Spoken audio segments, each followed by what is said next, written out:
Hello, everyone, and thanks for joining me from wherever you are in the world, in whatever time zone you're in. I hope it's not too uncomfortable for you if it's very early or very late. But welcome to our live stream. Lots of Formula One chat, as ever, looking back at the Italian Grand Prix at Monza, and a 1-2 for Red Bull. I was about to say, wouldn't it have been great if it had been a Ferrari thing? No, but absolutely always credit where credit is due. Try to be objective. Incredible for Max to have won 10 in a row. Just what an achievement. And the more I look at Max, the more I think about what he's doing. And we'll talk a little bit more about this, I think, in the live stream. Hopefully we'll get some questions along those lines. The more I think he's showing how good he really is. I mean, we're talking not just world class today in his era. We're talking one of the greats of all time, no doubt about it.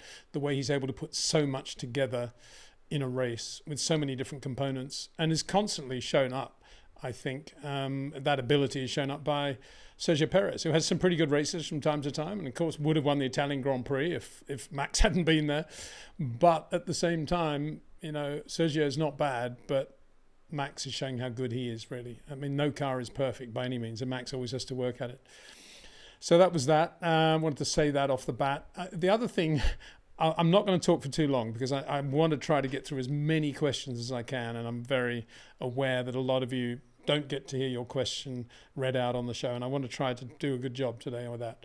But just two things I wanted to say about the race. One was, well, actually it was in the context of now that I'm in Spain and I've kind of got, I would say 75% of my books and magazines and all my other stuff kind of sorted now with bookshelves everywhere. So it's like wall-to-wall books and magazines in this place now.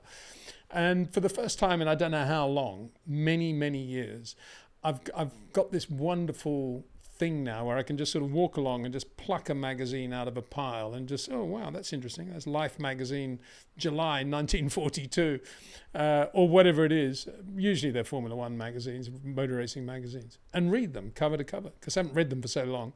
And it's brilliant. So on that note, I want to show you this. This is the 65, July edition of Motorsport magazine. Beautiful shot of John Surtees on the front cover in his V8 Ferrari at Monaco. And I was reading that cover to cover, particularly Dennis Jenkinson's race reports and Continental notes and everything else. And 65 Monaco Grand Prix.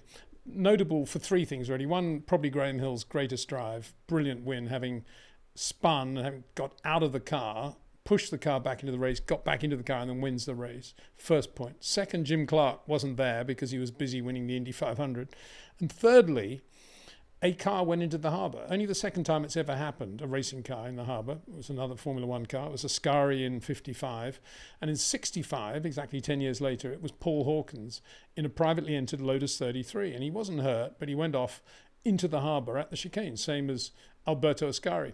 And where's this leading to? Well, by today's standards, just imagine if somebody had gone off at the chicane, somebody goes off the chicane and goes into the harbour. Can you imagine what would happen in terms of headlines around the world? Stop the race, stop everything, stop the world revolving. It would be like the biggest thing that's ever happened. Okay, so now Dennis Jenkinson's report from the Monaco Grand Prix, 1965. This is the mention he gives to Paul Hawkins going in the harbour. At this point, there was a bit of a furore at the chicane for Hawkins, not Paul Hawkins, just Hawkins, struck the wooden barrier at the entry, the apex in other words, and spun through the straw bales and over the edge of the quay and into the harbour. The Lotus sank to the bottom and the rugged Australian bobbed to the surface and struck out for shore, while boats went to his rescue. And that's it. And I say that in the context, and I'm not saying, you know, I'm talking about right or wrong here, but look at how long the race start was delayed because Yuki Tsunoda's Alpha Tauri was stuck on the side of the track at Monza 2023, stuck in gear, I know, like Daniel Ricciardo's McLaren that time. And it took 25 minutes to move a stationary car from the grass. And here's Dennis Jenkinson wiping off Paul Hawkins going to the harbour in 5 laps. That's how much Formula One has changed. But I do think just on the you'd think same place, same circuit, you'd think they'd have some solution now to this business of the car getting stuck in gear and they just can't move it and they delay everything for 25 minutes.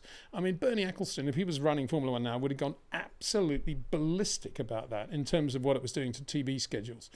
So I'm surprised, whatever it is, a year, 2 years on from the Daniel Ricciardo incident, that they haven't got that sorted. Really, that's one thing. The other thing, before we get into the questions, I just wanted to, Lance Stroll talk about a terrible weekend. Didn't do any laps on Friday, I don't think. And then he was just unbelievably slow and off the pace all weekend. So I was reading in his post-race comments about what he actually said about the car. And this, I'm going to need an explanation from somebody out there who can explain this to me. He says, this is Lance Stroll talking about the Italian Grand Prix.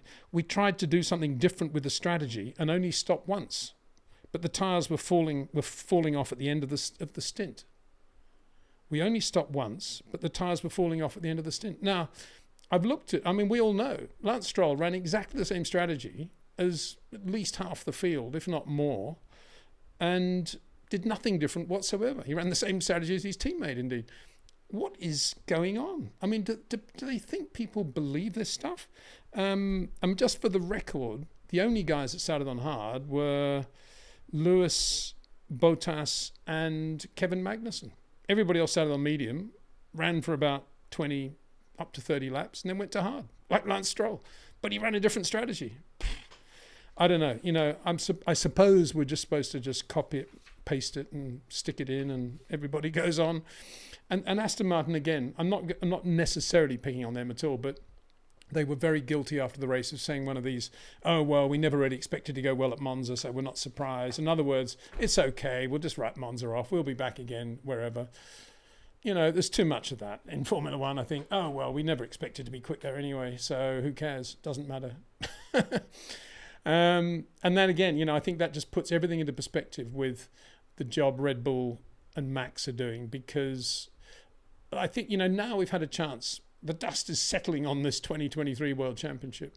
I'm beginning to realise that it's a lot more than just the Adrian Newey aerodynamics. It's, of course, that is the beginning of it, the CFD and the tunnel work, even though he was restricted by the penalty from the cost cap. But then it's also translating that into the practicalities of Formula One in 2023, and it is working within the budget cap. This is for all the teams. It is working within the CFD regulations. It's also making sure that you don't have any bouncing, finding the right ride heights, finding the right spring rates at the front and the rear. It's giving you the right curb strike so you can use curbs when you need to. It's knowing exactly how much wing to run if you're going to a low downforce circuit and how much therefore is coming from the car, downforce that is. And equally the same on a high downforce circuit. And it's knowing how the car reacts when the fuel load is getting less. And all of those things you can't really do just in fuel runs on a Friday afternoon or even on a Saturday morning. All those things are to do with your overall picture and understanding and the building blocks you have of Formula One based around the current regulations, the ground effect regulations. And the only team which consistently does a good job of managing all those variables around the package they have, is Red Bull. The last time they really made a mistake was in Brazil when it was and that was another factor they have to build in. How do you set the car up for a sprint weekend when you can't even touch it after first practice on Friday? That's another limitation. And that's one of the reasons everybody else is finding it so difficult to be consistent or even to have a quick car at all. The pattern is that the McLaren now seems to have a lot of inherent downforce, but McLaren don't seem to know how to use that when they go to a low downforce circuit. But the illustration of that is that whenever they're on the hard compound, they seem to get more out of the hard compound than anybody else, including Red Bull, as we saw at Silverstone. And that's probably because they do have a massive amount of downforce. But the downside of that downforce is, how do they get it out of the car when they go to a circuit like Monza? And we saw there that they couldn't do it, whereas Red Bull could. Ferrari at the other end of the spectrum don't have anything like as much downforce as, say, McLaren, and they're not bad at Monza as a result. But because they're so light in terms of downforce, relatively quick on the straight, they still have enormous problems getting the tyres to work, because it's not so much the lateral load that they're putting through the tyres in the first few laps of the Italian Grand Prix on heavy loads of fuel. It's also what they're doing under very heavy braking from high speed, and what they're doing to the rear tyres there, and how much grip they're losing there. And that's why Red Bull went to Monza, weren't particularly quick on the straight by Red Bull standards, because all they knew they had to do was just be really good in terms of grip and balance on circuits like the Parabolica, and DRS would take care of the rest. Very good thinking. That's the regulation of the world in which we live. Whereas Ferrari took a lot of stuff out of the car. It was very light. And in those circumstances, obviously, yeah, you can do a 10, 12 lap run, maybe even on full tanks in practice, but you can't do a 23 lap or a 29 lap run. And that's when the tyres started to go off halfway through the stint, and they lost the rears. And that's because even if they'd wanted to run more downforce, they probably didn't know how to do it anyway. They could have put on more rear wing, lost all their top speed, and then they wouldn't even have been on the front row. Whereas Red Bull constantly find this average of how to do it right. And I think it starts with Adrian Newey, and it just permeates through. And if you look now at some of the Red Bull guys who've left from Adrian's department to go to other teams, it isn't a magic bullet. Yeah, Aston Martin started the season very well. It was basically an Andy Green car, as far as I could see. Now, the effect of Andy, if you like, in terms of development has gone away. Now it's the new team. They don't seem to be making a lot of progress. That will probably change, and they'll go to some high downforce circuits where Aston Martin will be really good again. But it isn't a magic bullet just to have an Adrian Newey aerodynamicist in your team.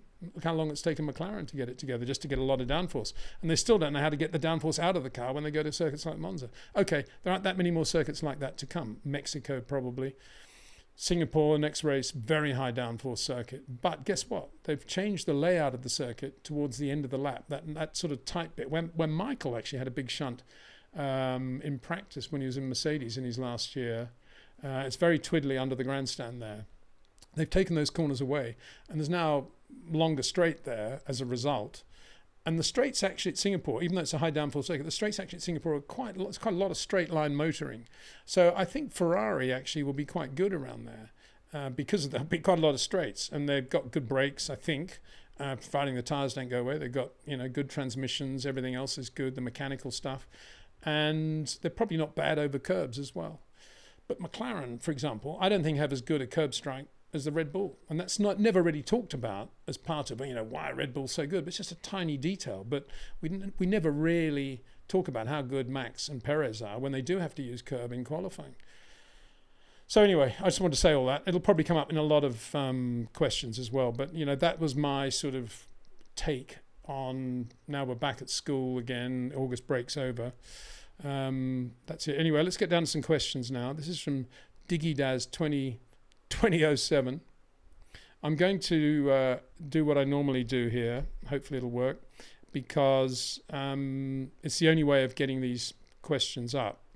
I hope, bear with me. If you haven't seen one of these live streams before, Peter Windsor now has to trim all the lines so they fit the space, because guess what? I'm an Apple Mac guy, and the software that actually automatically shortens these lines to fit only applies to PCs. Anyway, there we got it. DiggyDaz 2007. Can I say 2007? I only asked that because I was interviewing Nico Rosberg once at Malaysia, and it was, I don't know, I said to him something like, Nico, when you look back at 2007, and he said, what do you mean by 2007? I said, 2007. He said, you mean 2007? He said, I said, no, 2007. You don't say 1999. You say 1999. He said, oh, well, yeah, I suppose so. And then grumpily answered the question. I only say that because quite often you still hear, when it's anything prior to 2010, some people, it's 2009, for example, people say 2009, 2010. Just doesn't make any sense to me. Anyway. Because when it was 1901, it was 1901. Well done, Peter. Nice rant. Hi, Peter. Thank you for being you. Oh, that's very kind. Thank you very much. What is your take on Toto's disrespect towards Max's achievements, the downplaying of his skills with endless microaggressions, and Lewis' constant regs lobbying? Well, I haven't exposed myself too much of that because I tend not to read all that stuff. I just try. My brain's not big enough to take in all that stuff as well as what's actually going on the racetrack, the real stuff.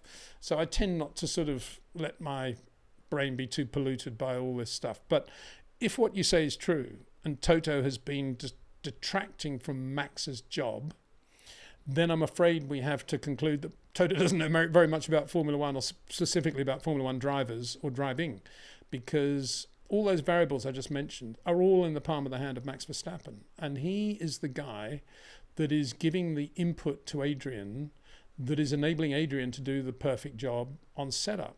But it's Max and his priorities of what is a problem and what he can live with that is the absolute guiding force of that. And that's why I say I don't think anybody at the moment is really giving Max the credit he deserves for the job he's doing, because there are so many variables in Formula One. There are more variables around a fixed ideology, which is the 2020, the new generation Grand Prix car. There are so many variables now brought in by things like the budget cap, the CFD limitation, and then all the other regulations around what you can do with the downforce under the car. There are so many things that it's unbelievable. Well, no teams can do it except Red Bull. That's how difficult it is. And one of the reasons Red Bull have got it right is because Max Verstappen is pretty much the perfect racing driver. He's short corners, he's neat, he's concise, he's incredibly good under pressure. He doesn't allow his brain to be too complicated by outer influences, lifestyle stuff, or over technical speak or anything like that. He just keeps racing incredibly simple and gets quite irate when things aren't right, like he's got a helmet that's lifting a bit too much, or his vision isn't quite right, or things that affect his driving aren't absolutely spot on. Then he'll throw a bit of a wobbly. And I think that's fair enough, because that's his office. You know, he wants his office to be perfect. You know, other drivers moan about this, moan about that. And he doesn't get involved in stuff away from the track. Red Bull do a very good job of making sure that he just stays focused on the job of being a racing driver, as does, and I've got to say credit here to Christian Horner as well, for keeping Adrian Newey happy and in that team for as long as he has, doing the job he's done for so long. Not an easy task. Frank Williams couldn't pull it off for too long, nor could Ron Dennis, but Christian Horner has. And I think also Christian does a very good job with Max as well. I think he's a very calming influence on Max, and there's no hype there at all. And there's a lot of hype at Mercedes now. There's a lot of come on, you know, and all this sort of stuff. You don't need that. The racing driver knows if things are bad. Let him throw the wobbly. He doesn't need the team throwing the wobbly. And so that's what I would say, the first thing. And then as for Lewis's constant regs lobbying, well, you know, constant regs lobbying. Is he? I mean, don't quote him out of context here, because if you were to sit down with Lewis Hamilton at Five Guys with a burger. No, he probably doesn't eat Five Guys burgers, does he? Anyway, wherever his burger restaurant, he's got one of his own. If you sit down here and you're having a burger, veggie burger or whatever, and you started to talk about Formula One, for sure, like every Grand Prix driver, there'll be about 9 things that he wouldn't like about Formula One. Now, I'm not going to put words in Lewis's mouth, but they might be. For example, he doesn't like the Pirelli tyres and the system we have for the use of the Pirelli tyres and the compounds, and always having to wait for them to go off or try to preempt when they're going to go off. He probably doesn't like that. He probably doesn't like the cars, they're big and heavy. Probably wants them to be much lighter and more nimble. Probably doesn't like the hybrid engines. You know, there's a million things he probably doesn't like. Quote him out of context and you'll get Lewis Hamilton supposedly lobbying for different regs. I think he's just being a racing driver, and all racing drivers want is a winning car that's light and agile and nimble and reliable and safe these days. So yeah, I take that second one with a little bit of a pinch of salt, only because I'm very, as I said, one of the reasons I don't get involved in all that stuff is because I think a lot of the drivers are quoted out of context, and or you know, I'm invited to quite a lot of, this probably sounds very pompous, but I'm invited to quite a lot of communal, is that the right word? In press conferences where you can ask questions in theory live. But I've given up doing it because the odds of being asked, your question being asked, are 1,000,000,000 to 1 anyway, because there are so many up there. And B, most of the questions are so banal that it's just, you know, what is the point of this? And so there is no point. They're just they're just ticking a box. Oh, we've done that. The sponsors will be happy or whatever it is. And so I just don't even bother. And I think it's the same with most of the drivers now. They know that all the questions are going to be pretty nonsensical. And so they don't really say very much. And if they do, they're probably going to be taken out of context. So anyway, I'll probably, you know, I don't know. That's the way I feel about it. That's why I personally don't get involved in all that stuff, because I just think it's a road to nowhere. And, as shown by the Lance Stroll quote, why didn't somebody question that before it went into print? Alessandra Durango, hi there. Hi, Peter. If you were Freddie Vasseur, who would you choose as Charles's ideal teammate? Well, I think he's got, as Charles's ideal teammate, I'd keep Carlos Sainz for sure. I mean, he's the ideal teammate, isn't he? He's a really good guy. He's driving within himself now, not making that many mistakes. And as we saw at Monza, he's got a real feel for the race now, and he can beat Charles more or less on equal terms in a race.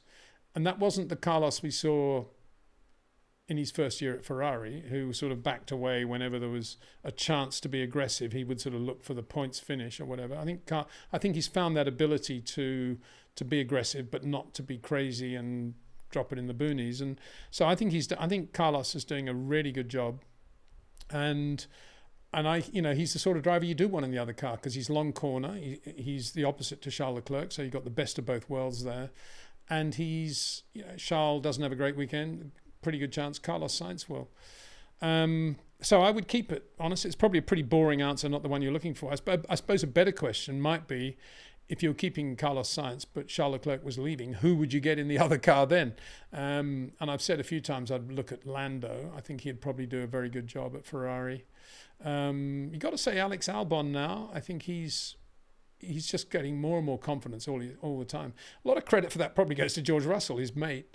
They lived together in Milton Keynes, or did, and I think George has really propped up Alex well in terms of when Alex lost the Red Bull drive. I think George was there as a bit of, not a shoulder to cry on, because Alex isn't like that, but I think he was definitely there saying, no, you're going to make it, mate. You're very good. Come on, let's get on the motocross bikes and do a bit of riding, or whatever it was. I think, a lot of credit should go to George for Alex's driving now. And got to say, if you're the factory Mercedes team, just going back to Toto Wolff, I don't know how we got onto that from this question. I suppose it's because I mentioned Alex Albon as a potential. He would do a good job at Ferrari.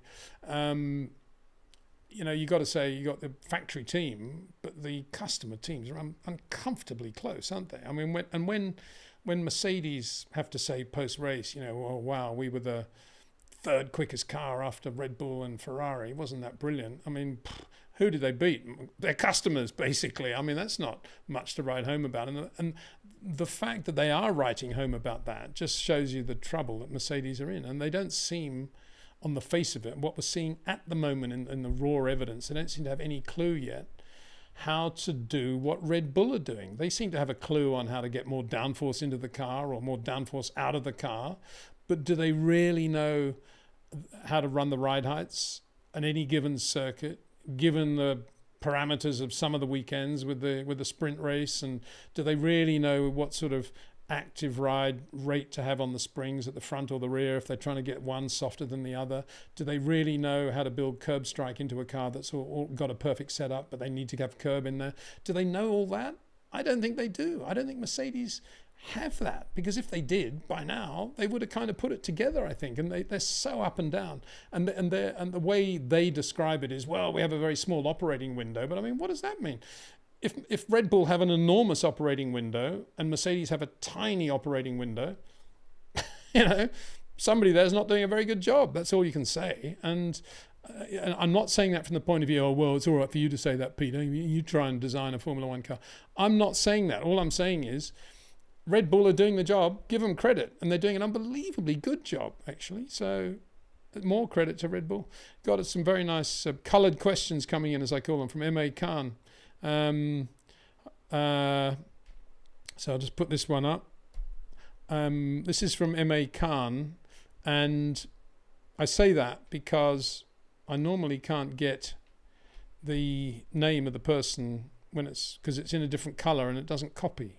It probably does, but I don't want to spend that much time copying it. But M.A. Khan, thank you very much indeed. I know you're a regular and you're very kind always. So let's see what you're saying.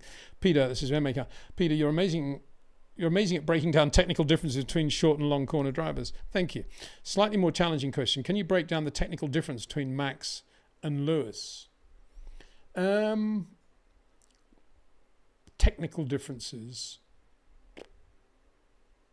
I don't think there are that many. And I'm struggling to think of some. I think some people out there might immediately say, oh, well, you know, when the car is not very good, Max does a much better job than Lewis. And I think that is probably the case. But, and I'm referring now to when Max wasn't in a race winning Red Bull, but he was still finishing 4th, 5th very consistently. But I don't put that under the heading of a technical difference. I put that under the heading of the different phases of their career. And it's pretty logical that Max, in the early phase of his career, if he's not in a race-winning car, he's still going to get the best from it. Whereas Lewis, if he's at the back end of his career and he's won 7 world championships in a very good race car, generally speaking, and then suddenly he's given a dog of a car. Excuse me, Dex, I don't mean to be in any way. No, I won't say a dog of a car, a bad car, a bad handling car.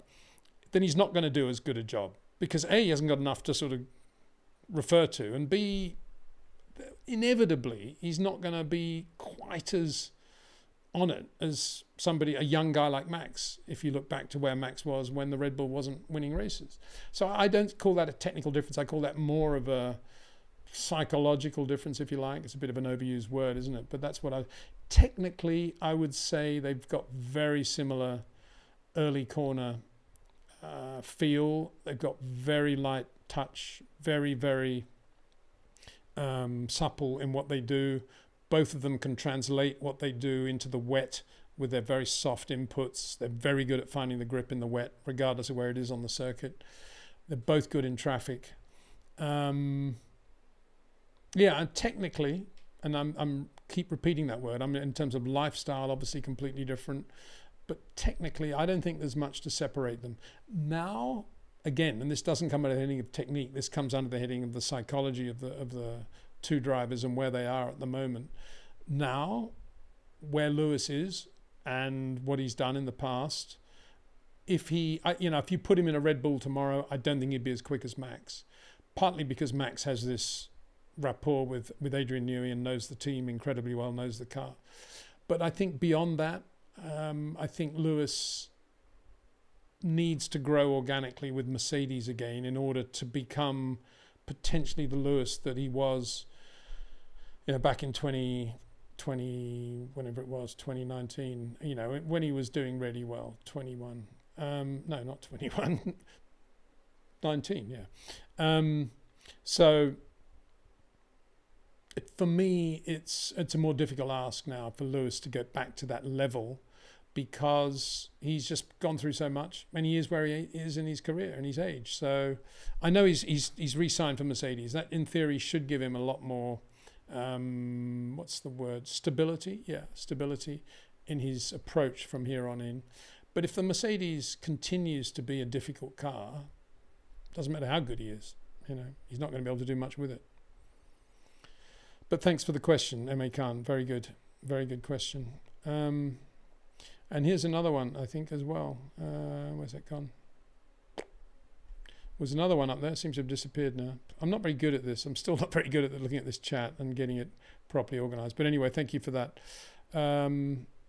Okay. So I'm going now to Anthony Virtue. So we'll look at your question. Got to keep all my wits about me with all this, because it's going in and out and copying, pasting, deleting. Last thing I want to do is actually turn off the live content thing, streaming button, which is always a possibility, in P. Windsor.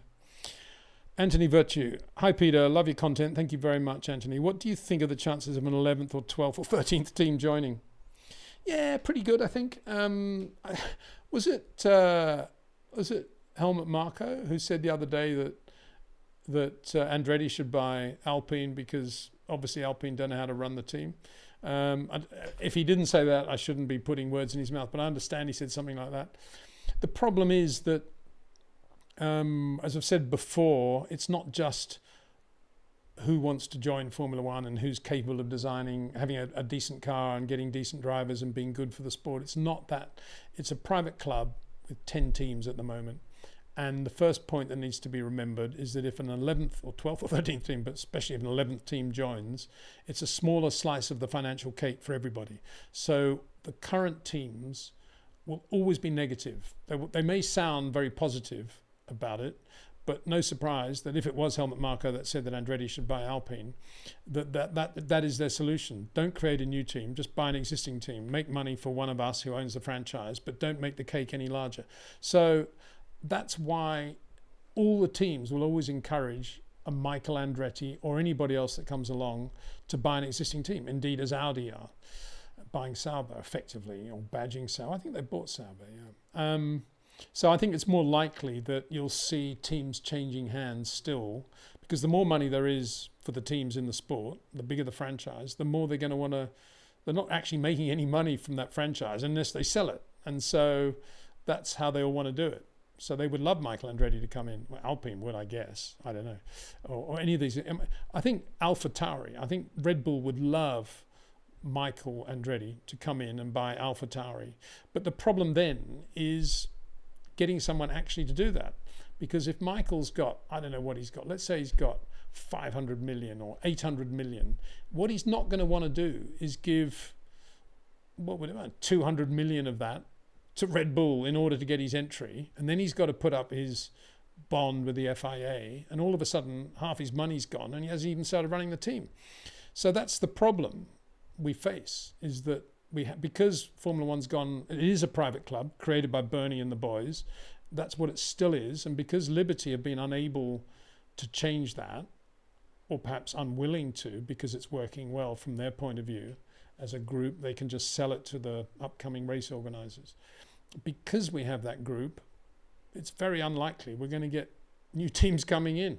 The only way it might happen would be if, and it wouldn't be somebody like Michael then, because he's a private guy, but if a company like, I don't know, Toyota wanted to come back into Formula One, are they still the world's biggest car company? I don't know. But if there's, let's say the top three and they've got massive amount of money, if they all paid each team, the 10 teams, I don't know, 100 million to let them come in as an 11th team, the teams would probably all let them do that. But that's probably what it would take. Brown envelope for everybody. Oops, we don't have to say that anymore. It used to be in the Bernie days, brown envelopes everywhere. So that's the only way probably you'd get a 13th team on the grid, if everybody benefited from having that 13th team, 10th team, 11th team, whatever. So, yeah, I don't think it's very likely, really, to be honest. Okay, next one. Thank you for that question, by the way. Okay. Let's get this one done now. Sorry. Okay. I think this actually looks quite relaxing, doesn't it, on TV, when you see these on the screen, when you see all the senators break up and become a proper looking thing. I don't know. I watched it once and it looked all right. But, I've just got to move that slightly to the right. Oops. There we go. There we go. Victor Rodriguez. Hi, Victor. Hi, Peter. I don't care if you're Lewis or one of the greats. No one is beating Max. Even having an RB19, he's just a robot. Corners, straights, braking, etc. No mistakes. Thoughts. Love the show. Yeah, I mean, absolutely. And I think, you know, one of the things I didn't point out in the video, because I guess at the time I thought, well, this is obvious, but I'll make the point again, is that when you are a long corner driver like Carlos Sainz, albeit driving within yourself now, and you've found your groove, you've found your rhythm, which he had throughout the Monza weekend, and he was doing a really good job to the point where he was able to blow Charles Leclerc away, which is not easy, especially in the closing laps. I know Charles was told to close, but he did have the benefit of DRS, so there's a lot of pressure on Carlos then. When you are Carlos Sainz, nonetheless, one of the features of a long corner driver, as I've said many times, and I've said in the videos on this channel, is that under braking, Carlos's main thought is brake late. Brake as late as I can possibly brake without locking up. I've got to brake late because that's what racing drivers do, and I'm on the throttle for longer. And I think Max knows that. I think Max could see, if he didn't know it at Monza, he certainly would have known it after 2 or 3 laps of Monza, but he for sure knows that about Carlos. And that's why he did what he did, because Max is being a short corner driver, the key to his ability to create the platform he needs and to extend the straight into that early apex is braking perfectly. And as I've explained before, that doesn't mean braking the same way as Carlos, but it's braking at the perfect moment. It means braking a little bit earlier, just touching the brake pedal pressure to get the nose on the front, and then braking hard while he's turning into the corner. That means the byproduct of that is he's unbelievably stable under brakes, and he's never taking risks with super late braking. He's always just thinking comfortable brake point here, comfortable brake point there. And that's why he knew the key to getting the lead at Monza was just to sit there and force Carlos into braking later and later and later until he eventually locked up. Or the tyres went off, he braked at the same point and then he locked up. As a long corner driver will always do under pressure. That's exactly what happened. And that just shows, and I don't think that came from Adrian Newey. I don't think that came from Christian Horner. I don't think that was Jonathan Wheatley on the radio. I don't think it was anything other than Max Verstappen's native feel for the guy who's racing in front of him and how to pass him and what his weak spot is going to be. And for him to know that is very impressive, I think. Very impressive. Because until the lap before Carlos locked up, he wasn't locking up going into the first chicane. And yet Max knew innately that would happen. If he just stayed there, braked as he braked, turning in slightly earlier, get the car settled, Carlos was always going to try and brake as late as possible, and eventually it was going to go. Exactly what happened. Then he got the run out of 1 into 2. Bob's your uncle. Brilliant. And that is Max Verstappen 2023 getting better and better all the time because he's reading other drivers now as well. That doesn't happen very often. I mean, Sterling Moss used to learn a lot from Fangio. Jackie Stewart learned a lot from Jim Clark. Francois Sever learned a lot from Jackie Stewart. I think Oscar Piastri is learning quite a lot from Max Verstappen right now, just watching him and following him. Probably one of the few drivers that is. The other thing I'd just like to say, apropos nothing at all, is regular viewers will know I also bang on about how important it is. Excuse me, I'll have a drink. How important it is when you're accelerating out of a corner and you've got a run through the gears ahead of you on a straight, and the next corner is in the other direction, that it's very important to keep the car dead straight while you're accelerating and then move to the other side of the road at the last possible comfortable moment. I learnt this from Rob Wilson, who did a lot of work with McLaren at one point, oddly, about how much G is going through the engine. If you move it from one side of the road to the other in an arc, flat out, just move it, there's enough G to take just over 100 revs out of the engine as you're moving it across. So if you're going to lose 100 revs, come what may, to be from this side of the track to that side, lose it at the end of the acceleration run. Don't lose it during the acceleration run. It's logical. If you're doing a drag race, don't miss second to third, miss fourth to fifth or fifth to sixth. See what I mean? So, and every year, and there's other corners where that applies. There might even be one at Singapore, I think. I can't remember now, but I think there is one at Singapore. But certainly at Monza, there's that out of the Ascari is a classic place. And I mentioned in this Friday or Saturday video that Max was doing that really well, as was Fernando, just staying there dead straight. But I thought it was impressive during the race that Carlos Sainz was as well in the race. And you see them coming out of Ascari, and there's Max behind him, and then Charles, and he's just staying right on the right and going across. Max is probably thinking, wow, this guy knows how to drive. And so again, I think Max may have thought, wow, this guy's not going to be that easy to pass. And he did a good job, didn't he? Because obviously he had the help of DRS, but that Ferrari was still quick in a straight line, even with the DRS, as we saw how long it took Perez to get past Leclerc. So that's how good Max is. So yeah, you're absolutely right. The guy was brilliant, is brilliant, getting better all the time. And it's not often a racing driver as good as Max has the luxury of a season like 2023. They don't come along that often, if at all. And to have a team that's gelled this way around you and to get the maximum from it every race, not easy. And Max is doing that.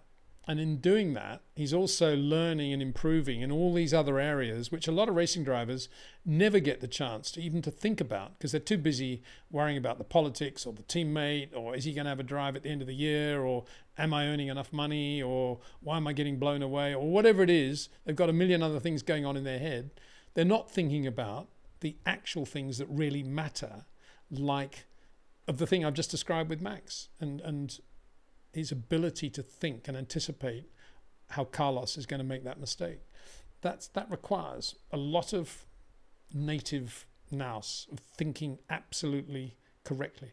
And I've got to say, I think Lewis, I'm not going to say had that. I think Lewis has that as well. And certainly in his early years, if you watched him in F2 or GP2, if it was then, he had the measure of everybody in terms of he knew what they were about to do, and he had this feel for the right place to pass people. And that's why Lewis is so good in traffic. Okay, Monza aside, it's one of the few times I've seen Lewis make a real mistake, I think. Was it a mistake? What? I don't know what it was. I mean, that thing with Oscar Piastri into the second chicane, it was like, he's on the outside going through the Curva Grande, and it looks, I may be wrong here, but I think that looks more impressive on TV than it is in real life, because that corner is flat, and I think it is flat, obviously, on the outside as well. It's just that the cameras make the cars look unbelievably close together, and you're thinking, "Arr." But in reality, it's right. If you get a good enough run out of turn 2, out of the chicane, pull to the left, you should be okay passing into the second chicane. And I think Lewis did that sort of thing with Piastri, and Piastri had once already done a nice job into the first chicane, hadn't he? Just to sort of show Lewis that he wasn't just going to be a pushover. And I think when Lewis got him, and he knew he was there, and he was on the braking, on the right bit of the road for the braking on the inside, I think he just sort of kind of relaxed at that point, thought, oh, corner's mine now. And he actually moves the steering a little bit to the right, which is when he hits Piastri. Very unlike Lewis to do that. I was amazed. And he said afterwards, it was my mistake. I misjudged. I think he said, I didn't know he was there, or I misjudged it, or something like that, which to me is very odd. And to me, it looked like something had crept into his driving, which he normally doesn't have, which is one of these sort of slight moves to the right before he goes into the left, which was, it was almost like, I got you now.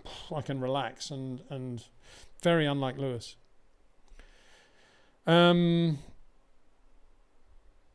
Okay. So next one is Rao. I know Victor's asked another question about Lewis and Toto comments about Max. We kind of answered that. I don't really know much too much about those comments. I don't really read all that social media stuff. Okay, so here's a question from, I think I've just missed copying the R of Rao. Sounds like a Brazilian name. If I have, I apologize, Rao. Let me have a look if I have.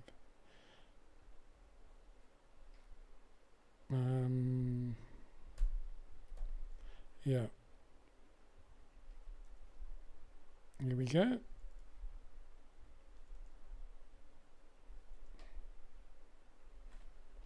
No, it was 21 when Lewis was having that mega season. Sorry, I said 19. What was I thinking? Hello, Peter. I have missed it. Rao. There should be an R there. Sorry about that, Rao. Hello, Peter. I'm an avid viewer. Thank you very much. Question, did you believe that Lewis was going to become as successful as he did when first speaking to him in Valencia 2006? Amazing that you remember that. That was the first time I really met Lewis and watched him drive. It was an F2 test at Valencia, the Valencia street circuit, rather than, of course, the road course. And you know what? Short corner drivers at that level only come along very rarely. I mean, I've been around for quite a long time now, and there's only about, I would say, 8 that I've seen that I would think, wow, this guy is breathtakingly good. Nigel was one, Lewis was another. Obviously, as a kid watching Jim Clark, that was a third. Max, definitely, off the bat, and a couple of others, Prost, but Stewart, and so you think this guy's for sure going to make it. I mean, the only thing that was in doubt was how was he going to make it? Would he get the McLaren F1 drive? Would he have all the opportunities that you need in order to win Grand Prix? And I say that because I spent a lot of my life with Nigel Mansell not having the right car to show his talent. So I'm totally aware of how drivers can be locked in a box and nobody notices their talent until they're in a winning car. So that's always a possibility. But obviously with McLaren it worked out really well, and first season there he was shocking Fernando Alonso, I think, at how quick he was straight away, and actually doing things a little bit better in his first season in a couple of areas than Fernando, like high-speed braking, good example. So, yeah, I wasn't surprised, but I'm not saying that I can predict everything that's going to happen in the future. But when you see a great driver, short corner driver like Lewis Hamilton, you know that it's going to take a lot for him not to be super successful. Kurt Borman, we've had this one before because I know a Kurt Borman that used to be a brilliant transmission guy. I think working with Pete Wiseman at one point at Williams, but I don't think it's the same one. I think I've said that before, haven't I? Here we go. Get rid of this one. I'll delete this one. Sorry, Rao, again, for leaving the R off your name. Here we go. I haven't copied it correctly. Sorry. Let me go back to the questions. This is where I'm getting a bit addled, you see. It gets a bit... Trying to answer all the questions and be Mr. Super Efficient Editor. Not easy for somebody with a brain like mine. Okay, here we go.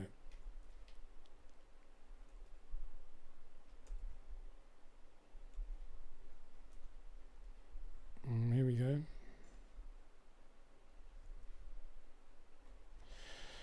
Kurt Borman. Hi, Peter. What's your take on how hard Leclerc was racing Sainz in the closing stages at Monza? Also, do you think if Leclerc got past Max and Sainz on the first lap, he would have been able to pull away? Very good question. Let's talk about the first part first.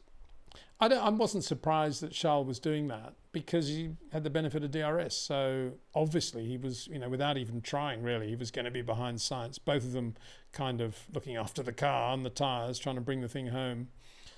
So there was no surprise there. To my eye, Charles always looked a little bit spiky all weekend. I didn't really see much of the normal supple short corner Charles. I think I'm beginning to think Monza's not a great circuit for him. I know he's won there, but I think in general he's not very good around Monza. And he had that ridiculous thing in the Lesmos, which that shouldn't happen to Charles Leclerc, and in practice qualifying. And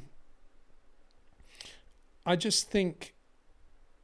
don't think, and so getting on the second part of the question, I wasn't surprised that he was doing that. And I was pleased, actually, that he didn't try and do anything with Carlos, because Carlos deserved to be on the podium, I thought, from that weekend. I am a Leclerc fan. Got to understand, I am a Leclerc fan. And as I said a couple of live streams ago, because Leclerc's yardstick is racing with Max and, to some extent, Lewis at the front of a Grand Prix, when he's not in that situation, he doesn't really care that much about anything other than just trying to get back into that situation. That's possibly why we see him making more mistakes and doing funny things, because he's just desperate to get to where he wants to be. But in a car like a Ferrari, which is eating its tyres, relatively low downforce, they don't seem to be able to generate very good downforce on high downforce circuits. And therefore that leads on to everything else, the bouncing, the curb strike, the car changing over the fuel load, all those things that I was talking about earlier in the live stream. It's a really difficult ask for a guy like Leclerc to be patient and just, bring the car home. In terms of the other one, no, I don't think it would have been any different. I think it would have been just the same as the race was. I think Max would have won that race.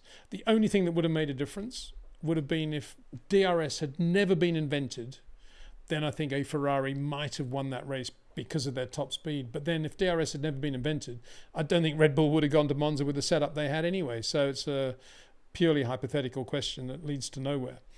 So I don't think it would have made any difference. And I think Charles actually would have been just as tough on his tyres as Carlos if he'd been in front of Carlos.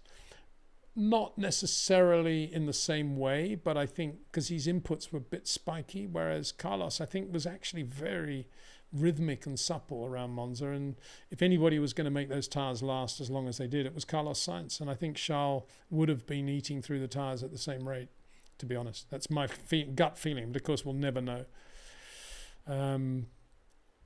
put it down to he didn't get the pole.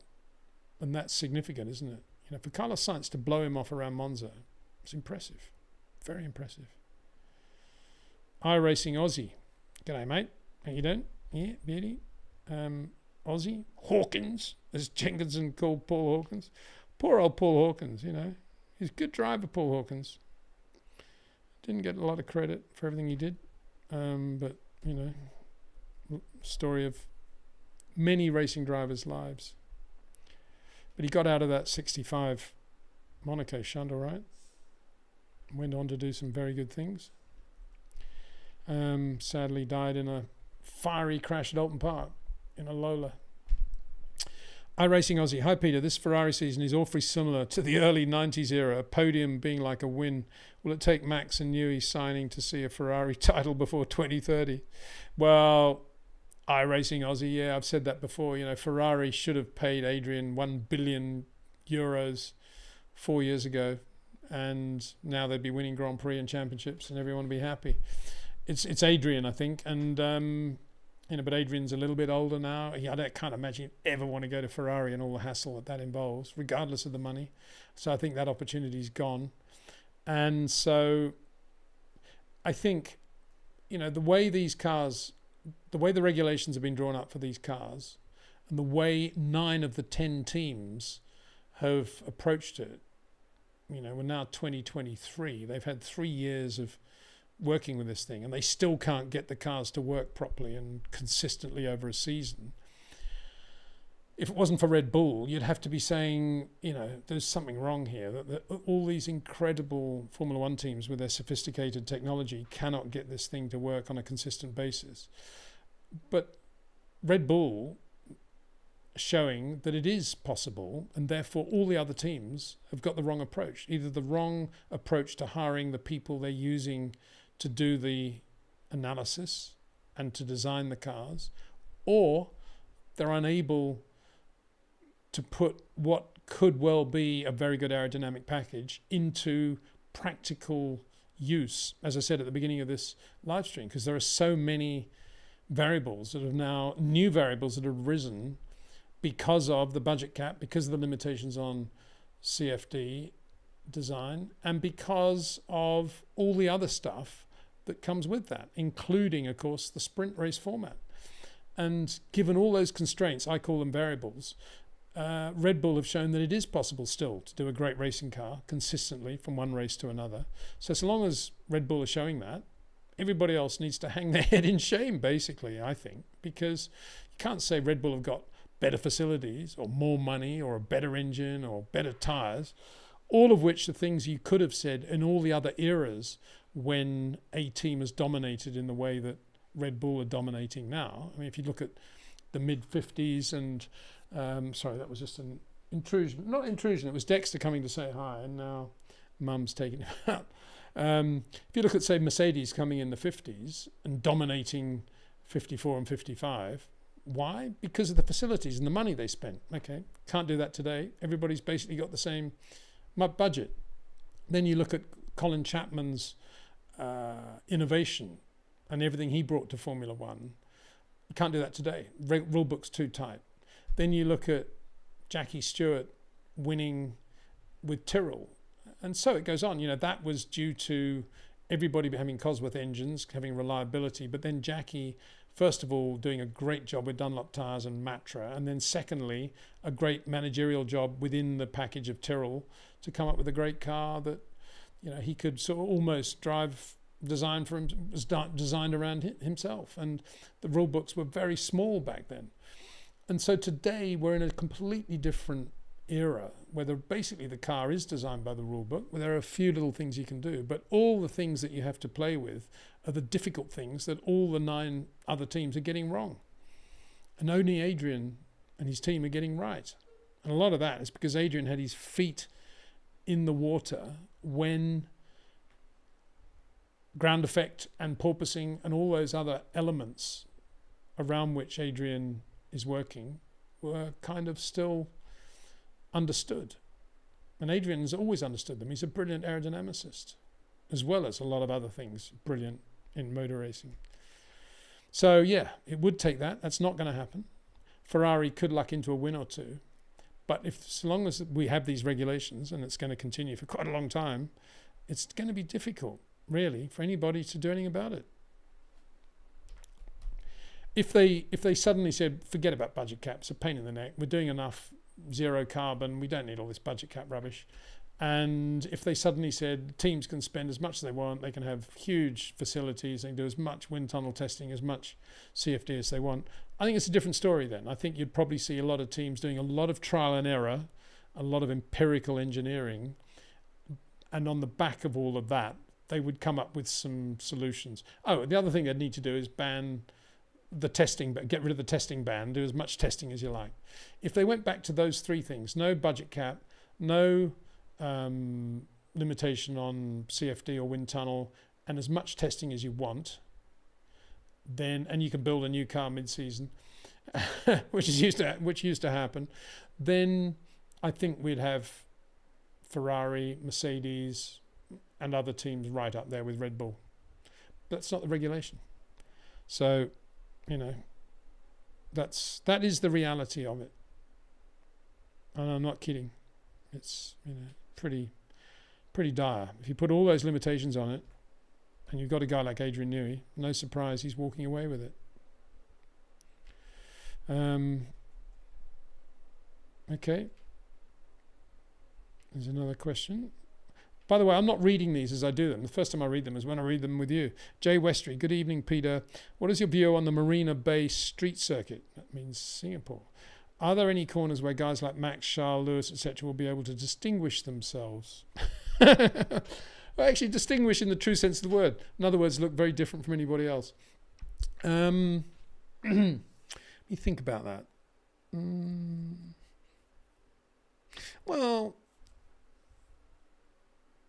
yes, there are, because, even if you take a 90-degree left or a 90-degree right, a Max or a Lewis, if he's got a front end, or a Charles, if he's got a front end, are definitely going to be a little bit more rounded and a little bit shorter and a little bit more square under braking, so they can get the car in, than a Perez or a Sainz.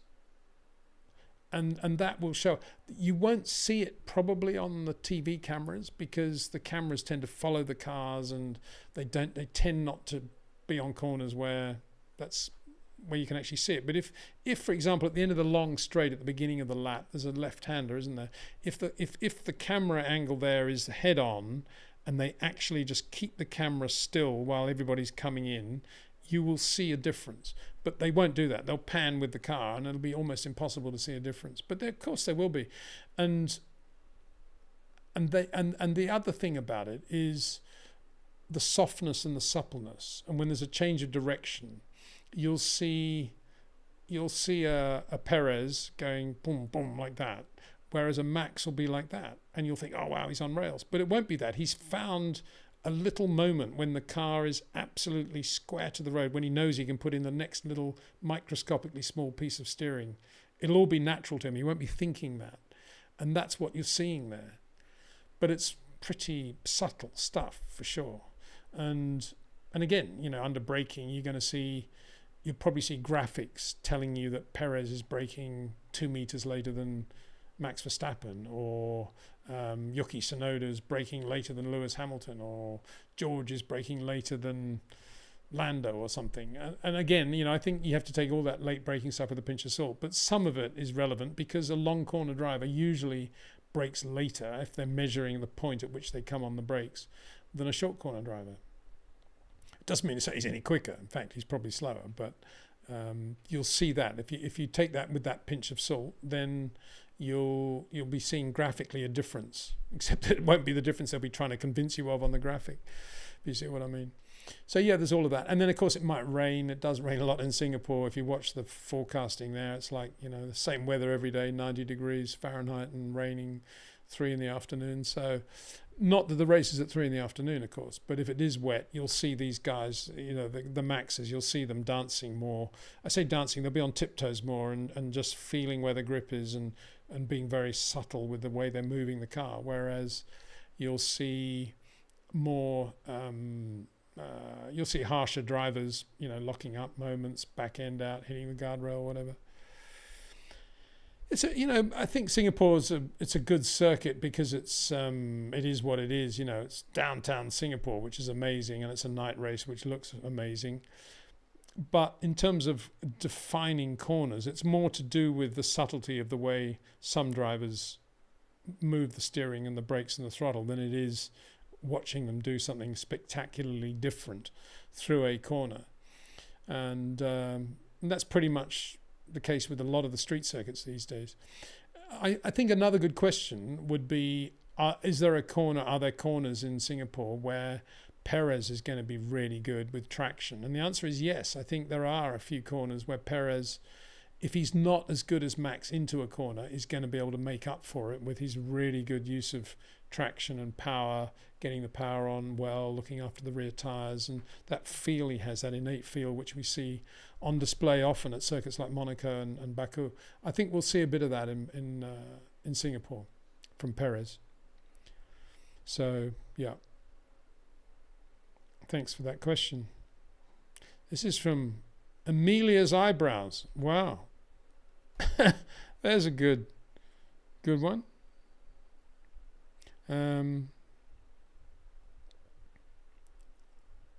Wow, 1 hour already. That hour's gone quickly. Thanks to you, the viewers, asking great questions and all that we're doing here. Thank you very much. Go for another hour, see how we do. Amelia's Eyebrows says, "Hi Peter, thanks for sharing your knowledgeable and engaged perspective on Formula One." Thank you very much for describing it as that. A lot of people describe it other ways, but thank you. Can you explain why Ferrari enjoys such an iconic status with Formula One drivers and fans? Well, yeah, they've been around since, post-war really, and they won their first Grand Prix in 1951. So that's a lot of history, isn't it? That's 73, no, what is it? What are we now? 73 years. So no other team has anything like the same amount of history. A. B, they're Italian, and the Italians are very passionate about their motorsport. And races like the Targa Florio and the Mille Miglia, whilst not being Formula One races, have enormous history as well.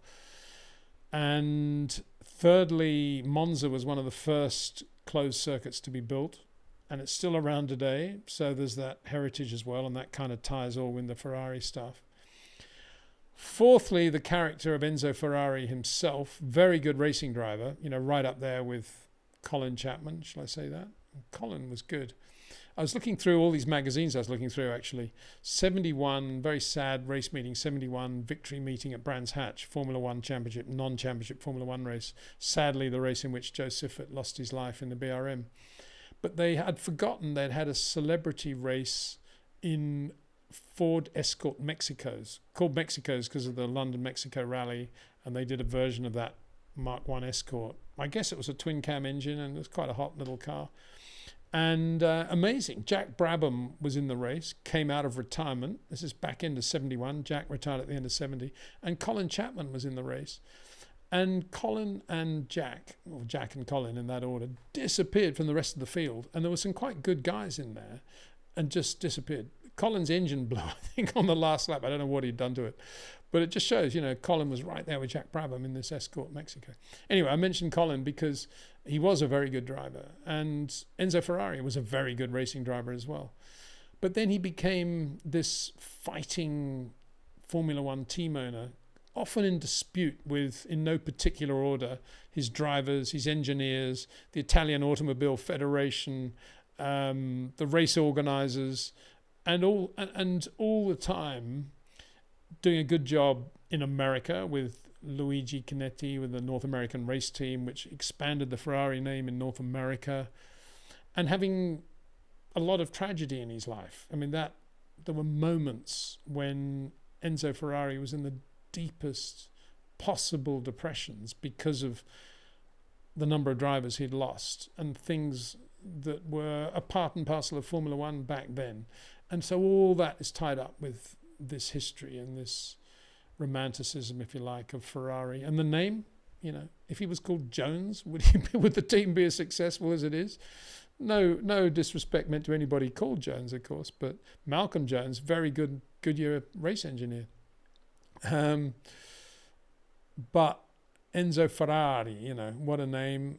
And it all started with Enzo in World War One, almost losing his life. He lost his brother and his father, and then as a racing driver, being presented with the emblem of one of the great flying aces of Italy, which was the prancing horse, and adapting the prancing horse to his Alfa Romeos, and it went from there.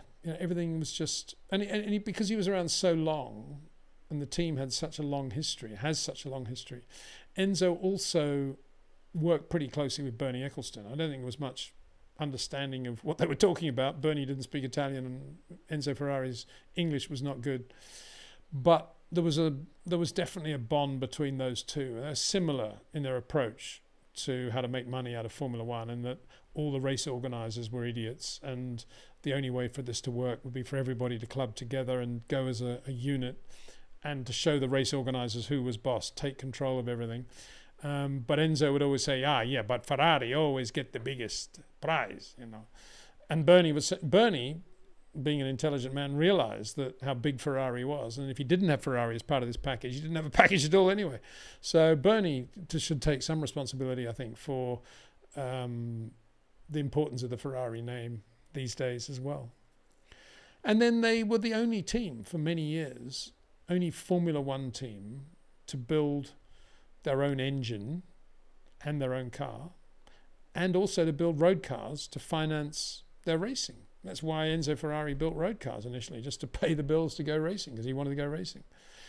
And that made him unique amongst all the other teams at the time, and going through into the modern era. Yeah, Colin Chapman did the same thing. McLaren kind of trying to do it. I'm not sure how much money the road car division actually makes for the Formula One team. But, everybody else has kind of tried but failed.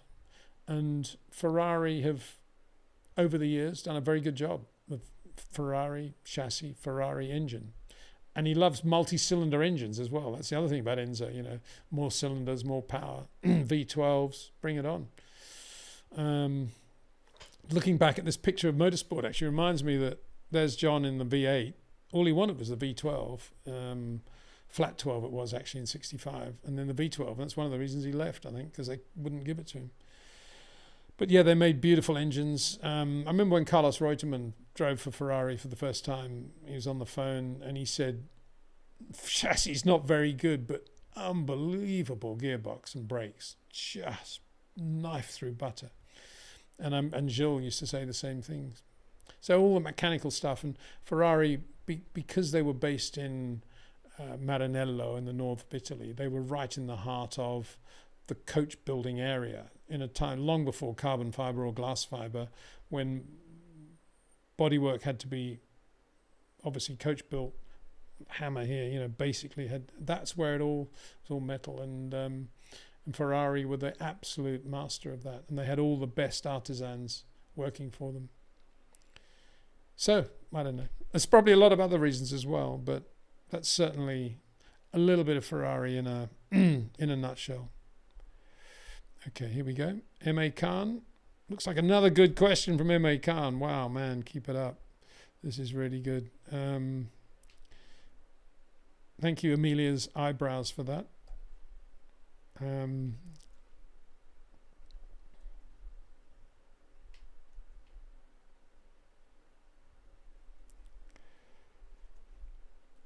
Okay, this is M.A. Khan. David Coulthard recently praised the speed of Häkkinen. He felt he was at least as quick as Lewis and quicker than Alonso. Do you think he was referring to one-lap pace or race speed? Was Häkkinen that good? I think what he was referring to is that he, David Coulthard, sometimes used to beat Mika Häkkinen, so that obviously makes David as good as Lewis or Alonso.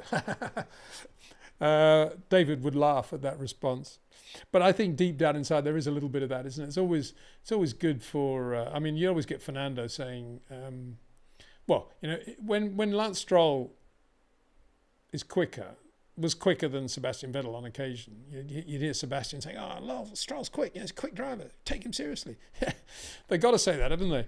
There's a little bit of that in David's comments, I think. But I think he had enormous respect for Mika. And I think that was one of the great things about that era. You know, if you think of 90, 98, 99, 2000, 2001, 2001, sorry. I think David had enormous respect for Mika. Perhaps too much respect, you could say, because David was very quick. You know, if you think about that race he did, I'm saying 2000, was it 2000 at the French Grand Prix when he beat Michael? I mean, he was in the spare car as well from memory. An unbelievable drive. I mean, David was really good. But he still had enormous respect for Mika. That's the point I'm making. And Mika was super quick. People have asked me on this show before, between Mika and Kimi, I've said that I thought over one lap, maybe Kimi at his peak was probably just quicker than Mika. But as a racing driver overall, I'd always say Mika. And that's only because Kimi was so quick at his peak. And his peak was only about 2 years anyway. Excuse me. So, yeah, Mika was that good. I think he was at least as quick as Lewis. Well, I wouldn't have said Mika was a short corner driver, so I'm surprised that DC says that.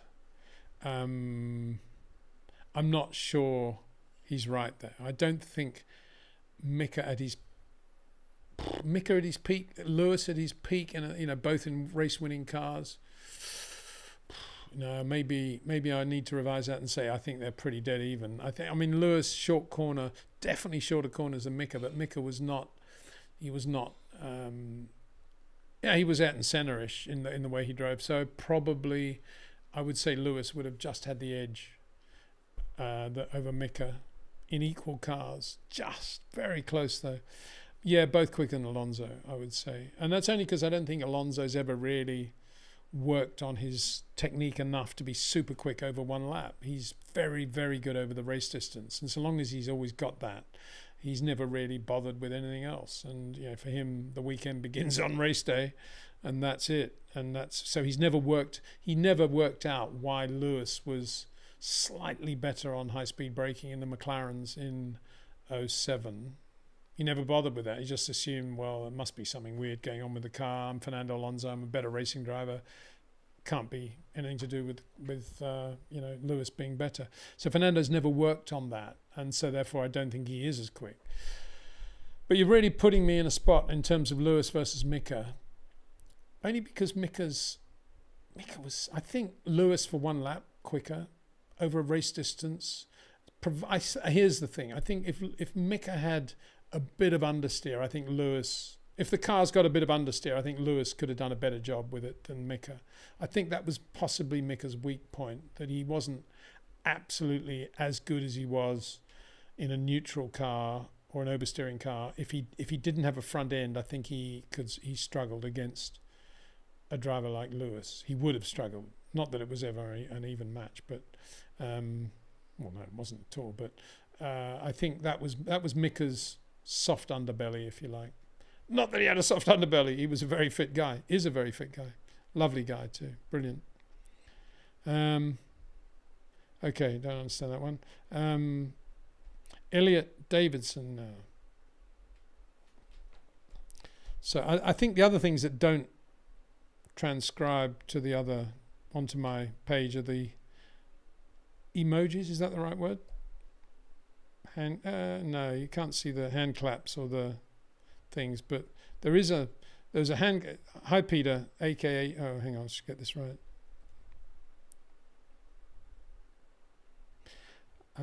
Sorry, I'll just move this slightly.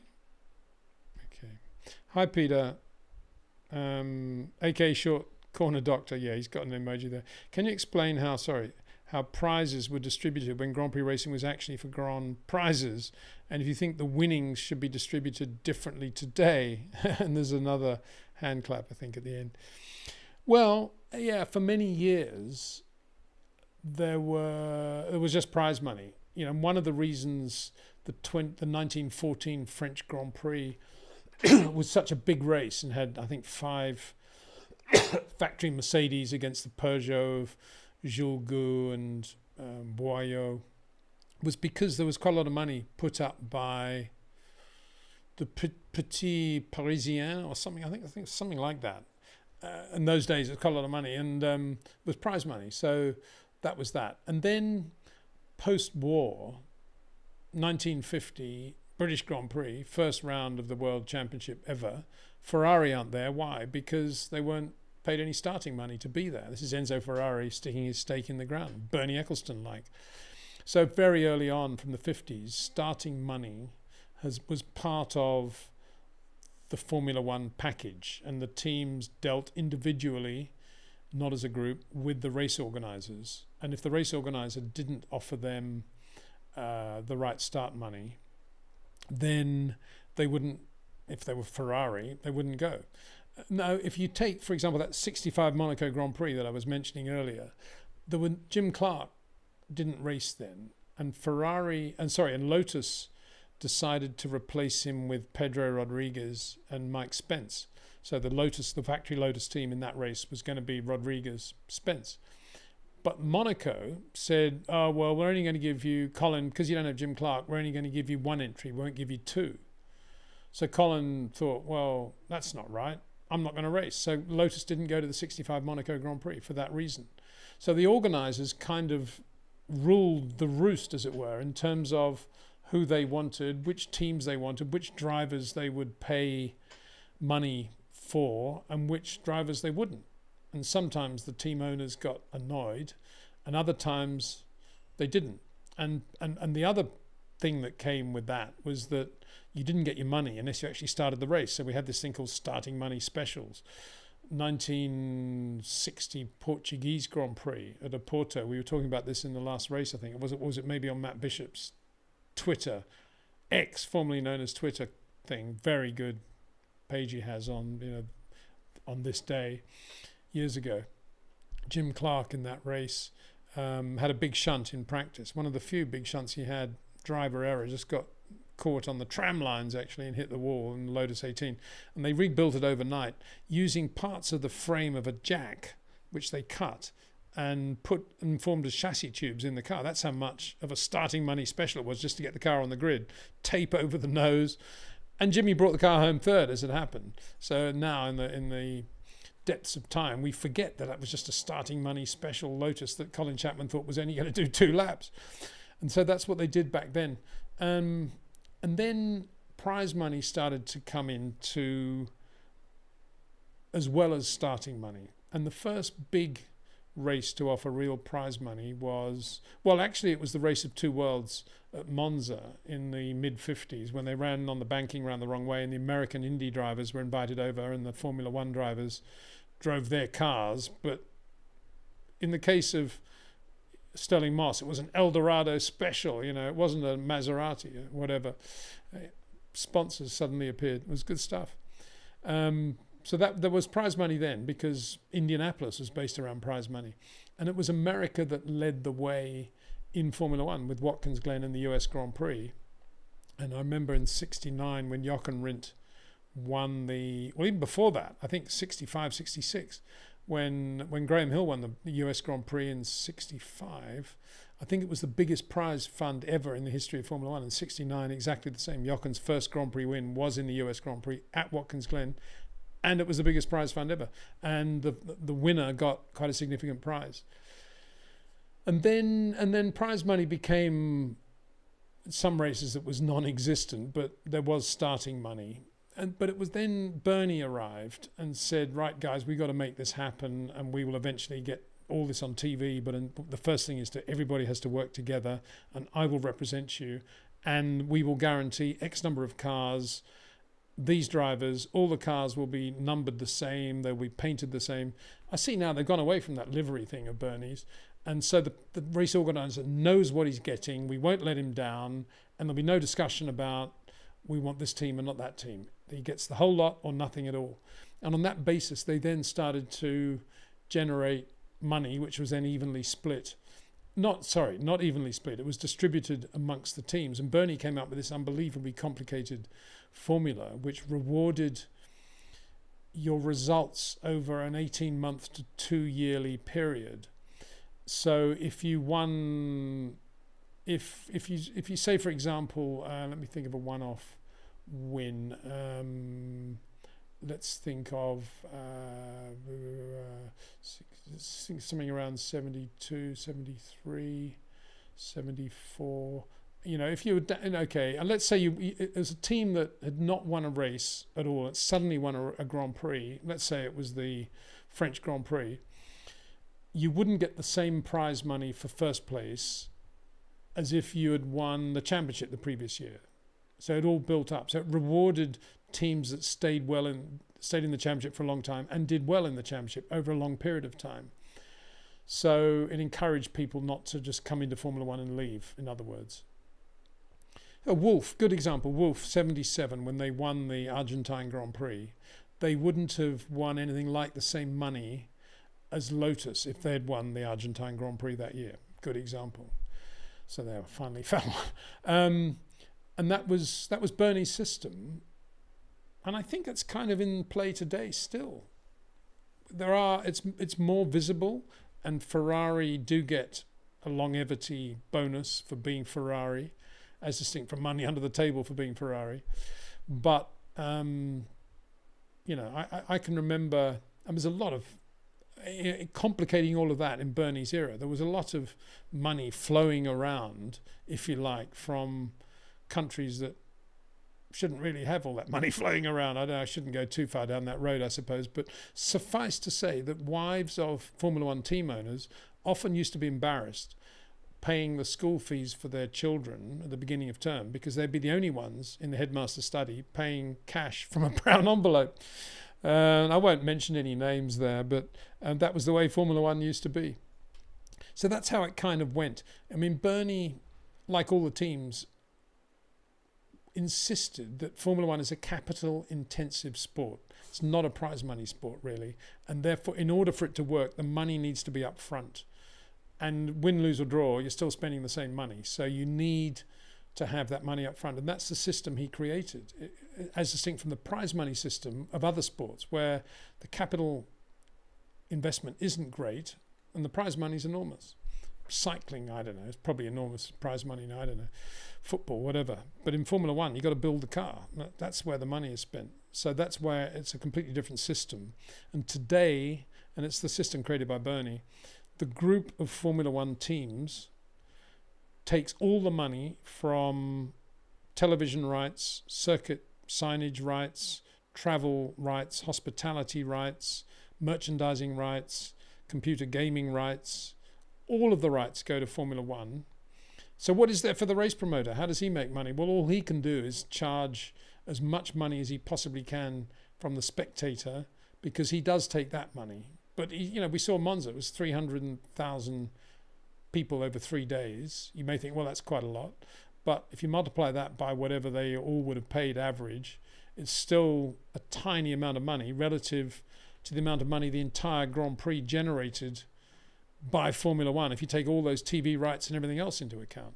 So pity the poor race organizer, who really, I mean, in some countries now, it's the country rather than the race organizer. And they would say, well, that's brought a massive amount of industry to an economy to our region, and Australia is a good example for that. And the government are prepared to underwrite the race under that basis. But in America, they're very open still and very used to sports promoters being sports promoters, event promoters, and making money as they do in rock concerts or football matches. And the concept of not owning any of the rights except the tickets on the day is a pretty new concept for most big event race organizers in America, which is, so all credit to Liberty. They have got as many races as they've got in America. But somewhere along the line, it's costing somebody a lot of money, I think, probably Liberty. A lot, in some ways. It does bring a lot to the community, as I've said. So there are slight variations within all of that. Monza, Monaco, a couple of other historic races, Australian Grand Prix probably have the ability to take some of the hospitality money to the race organizer, and some of the signage and some of the title sponsorship does go. A percentage goes, because Grand Prix racing needs those racetracks more than they need others. But why is Abu Dhabi the last race the best, in theory, the best race, the championship decider? Not that it will be this year, because they pay for it and they got the money. That's why. Why is Dubai, or was it Qatar? Why are they on the championship calendar? Because they pay for it. So money. And I suppose the final factor to remember is that there was a time when Formula One had money falling out of the sky from the cigarette companies. Now that money is not there. It's kind of coming from the satellites instead, from the TV coverage. There's a lot of money from the TV rights money. And that's why we have to be so careful about protecting the rights of the holders, because they're spending a fortune to have those images on TV and digital platforms. And when people rip them off and reproduce them on their own channels, it's actually doing a disservice to Formula One, in my view. That may sound a little bit holier than thou, but to me it's quite a simple thing. If these people want to spend a fortune buying the rights, we shouldn't abuse that if we love the sport. That's the way I see it.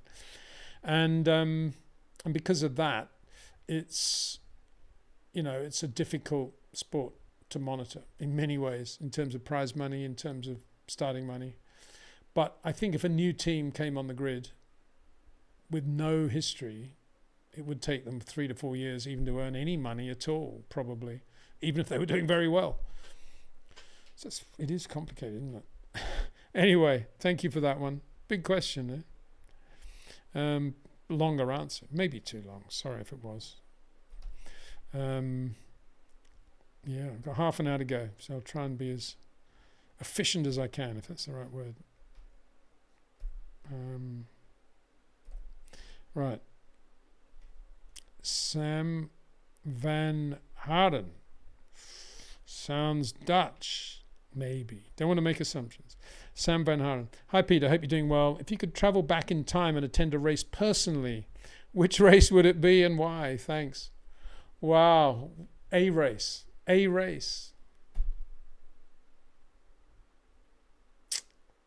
I allowed to make changes when I get to the track?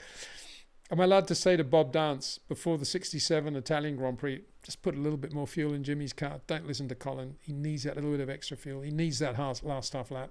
Otherwise, he's not going to win the Italian Grand Prix 67. Or Dan Gurney, for that matter, 64 Belgian Grand Prix, when he ran out of fuel on the last lap, as did Bruce McLaren and Graham Hill, actually, all on the last lap. And Jimmy won that race, as it happened. I don't know. It would have to be a Clark era thing. And there were so many Clark days that were days of days that if I could get to the race and say, Jimmy, don't forget to switch on the fuel pump on the grid, 62 German Grand Prix in the wet, when he's worried about the goggles misting up and forgets to switch on the fuel pump because he doesn't want to flood it, then that would be very satisfying, wouldn't it? That's what I would do. That would be my proviso. I've got to be able to talk. I've got to be able to change things a little bit so that Jimmy can win the race. That's what I'd do. I suppose, in terms of great motor races, that 67 Italian Grand Prix, hard to beat that in some ways. I mean, Jimmy stopping for repair a punctured tyre, coming back to take the lead and then losing the lead on the last half lap, and then John Surtees winning the race from Jack Brabham on the last millisecond. One of those, maybe. One of those Monza slipstreamers. Pretty nerve-wracking, I imagine. By the way, I don't know how many of you have watched the Jackie Stewart interview I did just before Monza. If you haven't, I invite you to watch it, because Jackie's he's brilliant, really. And I was talking to him about the 69 Italian Grand Prix, which is a real slipstreamer. No chicanes at Monza. Piers Courage, Jean-Pierre Beltoise, and his arch-rival Jochen Rindt in the Lotus 49. Neither Jackie nor Jochen had rear wings, but Piers did in the Frank Williams Brabham. Anyway, last corner, they're neck and neck. And Jackie wins the race in the slipstream, just gets the run out of the parabolica, and they cross the line. Jackie's 0.08 ahead of Jochen to win the Grand Prix and clinch the 69 World Championship in so doing. But he explains in the race that Ken Tyrrell had asked Jackie before in practice, when do you grab fifth gear in the Tyrrell? And he said, just before the start-finish line. And Ken said, well, that's ridiculous, because you might be in a slipstream drag race to the finish line. The last thing you need to be doing is changing gear just before the start finish line and just taking a little bit of impetus out of the car. We've got to make fourth gear longer so you can cross the line, maximum revs in fourth. And that's how Jackie won the race. I mean, I love those details. And sadly, those things aren't possible today because the ratios, would you believe, are fixed as well. Isn't it wonderful when you hear little stories like that? That's Jackie in the interview, and those little details of what Grand Prix racing for me all about. Anyway, I haven't really answered your question because there's so many. I suppose the other one would be Carlos Reutemann's 74 Argentine Grand Prix. I'd like to be there, making sure he's on the right tyres and the airbox stays together and he wins the race. So here we go, another one.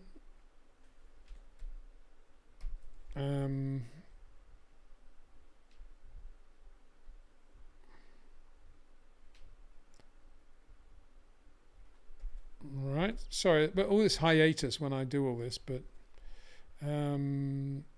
it's worth it in the end because we get these. You get your name up there, and I can see without my glasses on. Seba Youngblood. Hi there. Hi, Peter. I watch your content always. Thank you very much.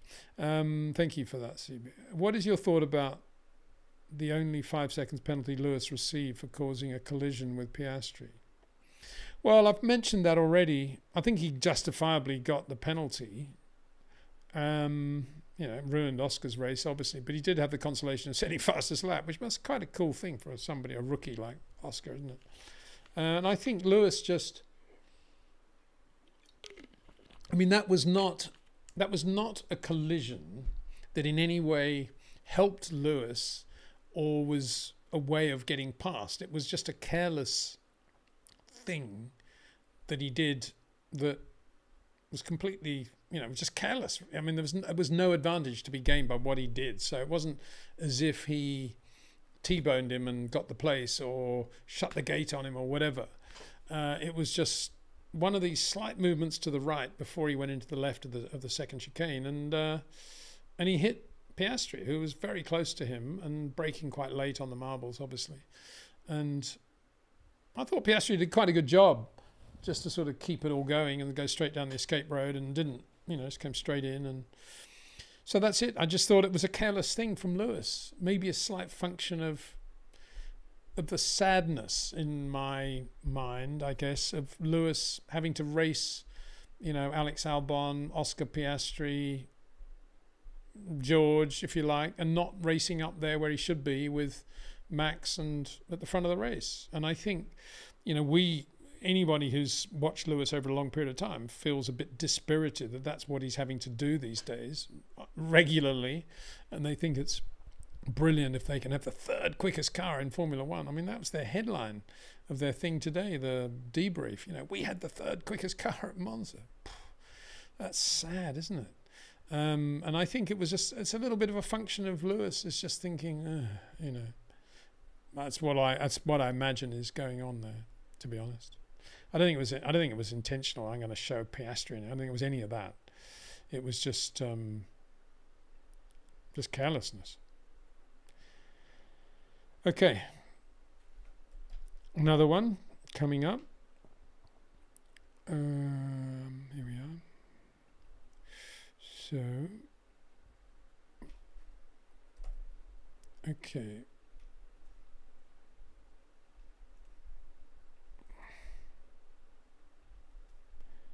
We are. Okay.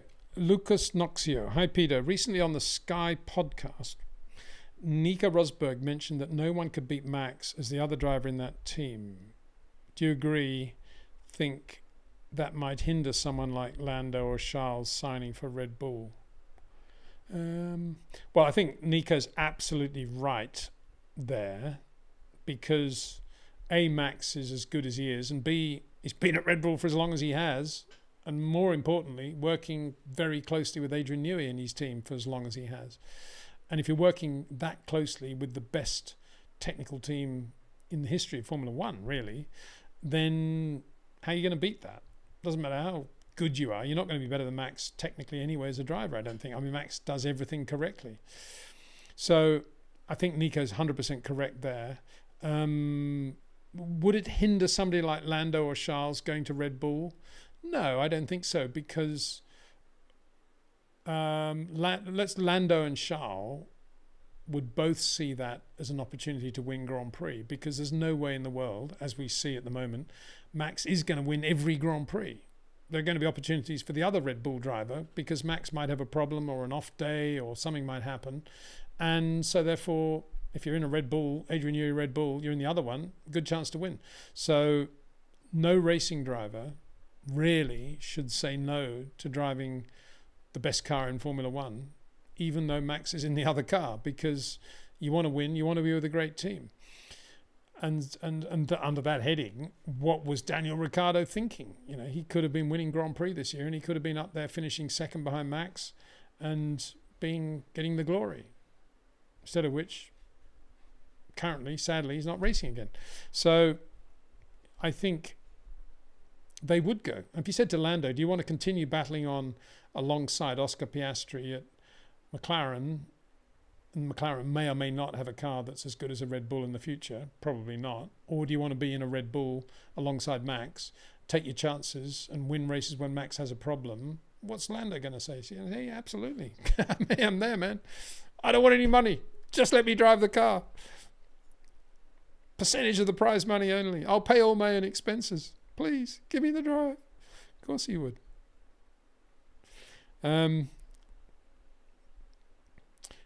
Another question now. This is from Alex Beek. Probably mispronouncing your name there, Alex. Sorry about that.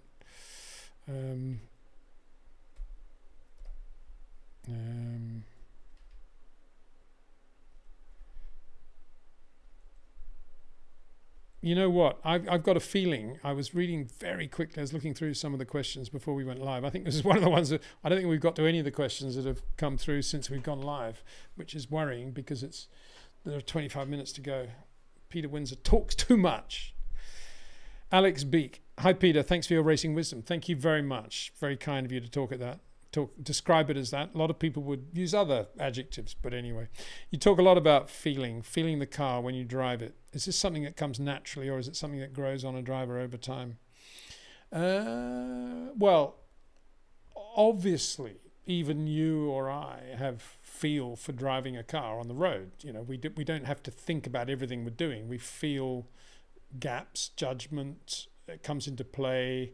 We position the car. If we're driving a manual shift car, we can feel a gear shift where everything's gone smoothly. We can feel a gear shift when we've let the clutch out too abruptly. Feel is part of everyday movement. It's judging spaces when you're walking through a tight corridor. It's in other sports. It's feel, it's touch, it's rhythm, it's sweet spot, tennis, golf, football. And I think in Formula One, everybody has amazing feel. Even if Lance Stroll thought he was on a different race strategy to everybody else, I had to say that, then I think everybody has amazing feel for the job. I think some drivers, and it's possible, and I touched on this earlier, I think with a driver like Max, because he doesn't have his brain cluttered with a lot of the stuff that clutters the brain in motorsport, whether it be how you got into Formula One, the debts you got to pay, the responsibility you've got, whether it's, am I going to have this drive tomorrow if I don't put the car on the pole, whether it's, I've got to pay the bills tomorrow, how am I going to do it? A million things come up. My teammate's quicker or not quicker. He's got a new part on the car that I don't have. All this stuff clutters the brain of most racing drivers because it's such a difficult sport to get to where you want to be. Whereas Max is in this incredible position, and he's earned it, of knowing what he's doing on a Monday morning and of knowing he's got a complete team that believes in him 100% and is there to help him win the next race. And it just happens to be the best team in the history of Formula One. That's the position he's in. So, of course, it gives him more opportunity to, and is this coming at the heading of feel? I don't know. But as I was describing earlier, that business of reading the right way to pass Carlos Sainz without any issues, that comes under feel. Really, it's feel for the other guy, and it's feel for what his car is doing. And Max could see the rear tyres were going off at exactly the moment they started to go off, and feel for what to do with his car. So a lot of it, in that sense, is actually, that feel is actually created by circumstance or helped by circumstance, as distinct from just something that Max naturally has. Of course he naturally has it. It's just that he's in a position and he's created a situation where he can really touch it and make it real. Whereas other drivers are currently sort of basically all wearing boxing gloves all the time and can't really feel everything they want to feel. In terms of, I think I know what you're getting at though, in terms of the short corner driving and that feel for doing it correctly, I think that is an innate God-given feel for when he's strapped in a car or sitting in a car and he's got the steering wheel in front of him and everything's moving and he can feel the car and what it's doing on the track. He innately feels the right moment to brush the brake pedal, then squeeze the brake pedal, then hit the brake pedal hard, and then to slightly turn the wheel and then to give it more. I think all of that does require practice, a lot of practice, and it requires the car to be as he needs it to be in order to do that, all of which requires experience and practice. But nonetheless, that feel for knowing what he wants in order to be doing that is innate, I think. It was innate in Jim Clark, it was innate in Sterling Moss, it was innate in Alberto Ascari, it was innate in Tazio Nuvolari, it was innate in Georges Boileau, it was innate in Juan Manuel Fangio, and others, and many others over a long period of time in Formula One history, and that is innate. But some drivers have the luxury that they've earned that enables them to really massage that innate feel, whereas other drivers only touch it irregularly. Carlos Reutemann, good example. I think he had that innate feel, but because he was so, his brain was very complicated by a lot of the stuff going on around him all the time, driving for Bernie and then driving for Ferrari and then Colin Chapman and then Alan Jones and Williams. He never really had a clear passage, and so therefore he only touched infrequently that God-given amazing talent that he had. Nigel Mansell defied all odds of not, all the things that conspire to hide, to prevent you from touching and feeling your innate talent, hit Nigel in the first half of his career, and he still came out with everything intact, so that when he had a proper car and finally had a decent team that he could race with, it was all there. And that defied all logic. It's the only driver that I can think of that's ever happened. And he was as good as at the end of his career as he would have been had he had a perfectly uncluttered career. So I hope that kind of answers it. But it is natural. It is natural. And some guys are born to kick footballs incredibly well. Some guys are born to hit tennis balls. Some guys are born to be pole vaulters. Some guys are born to be racing drivers. And racing drivers means to me that innate feel for being able to drive the car on the absolute physical limit of what is possible, as distinct from on the edge of disaster. That's a different thing altogether. And that's what makes Formula One so intriguing, I think, is to see that periodically. And we're seeing it with Max at the moment, and we should really celebrate that, I think. Okay, another one.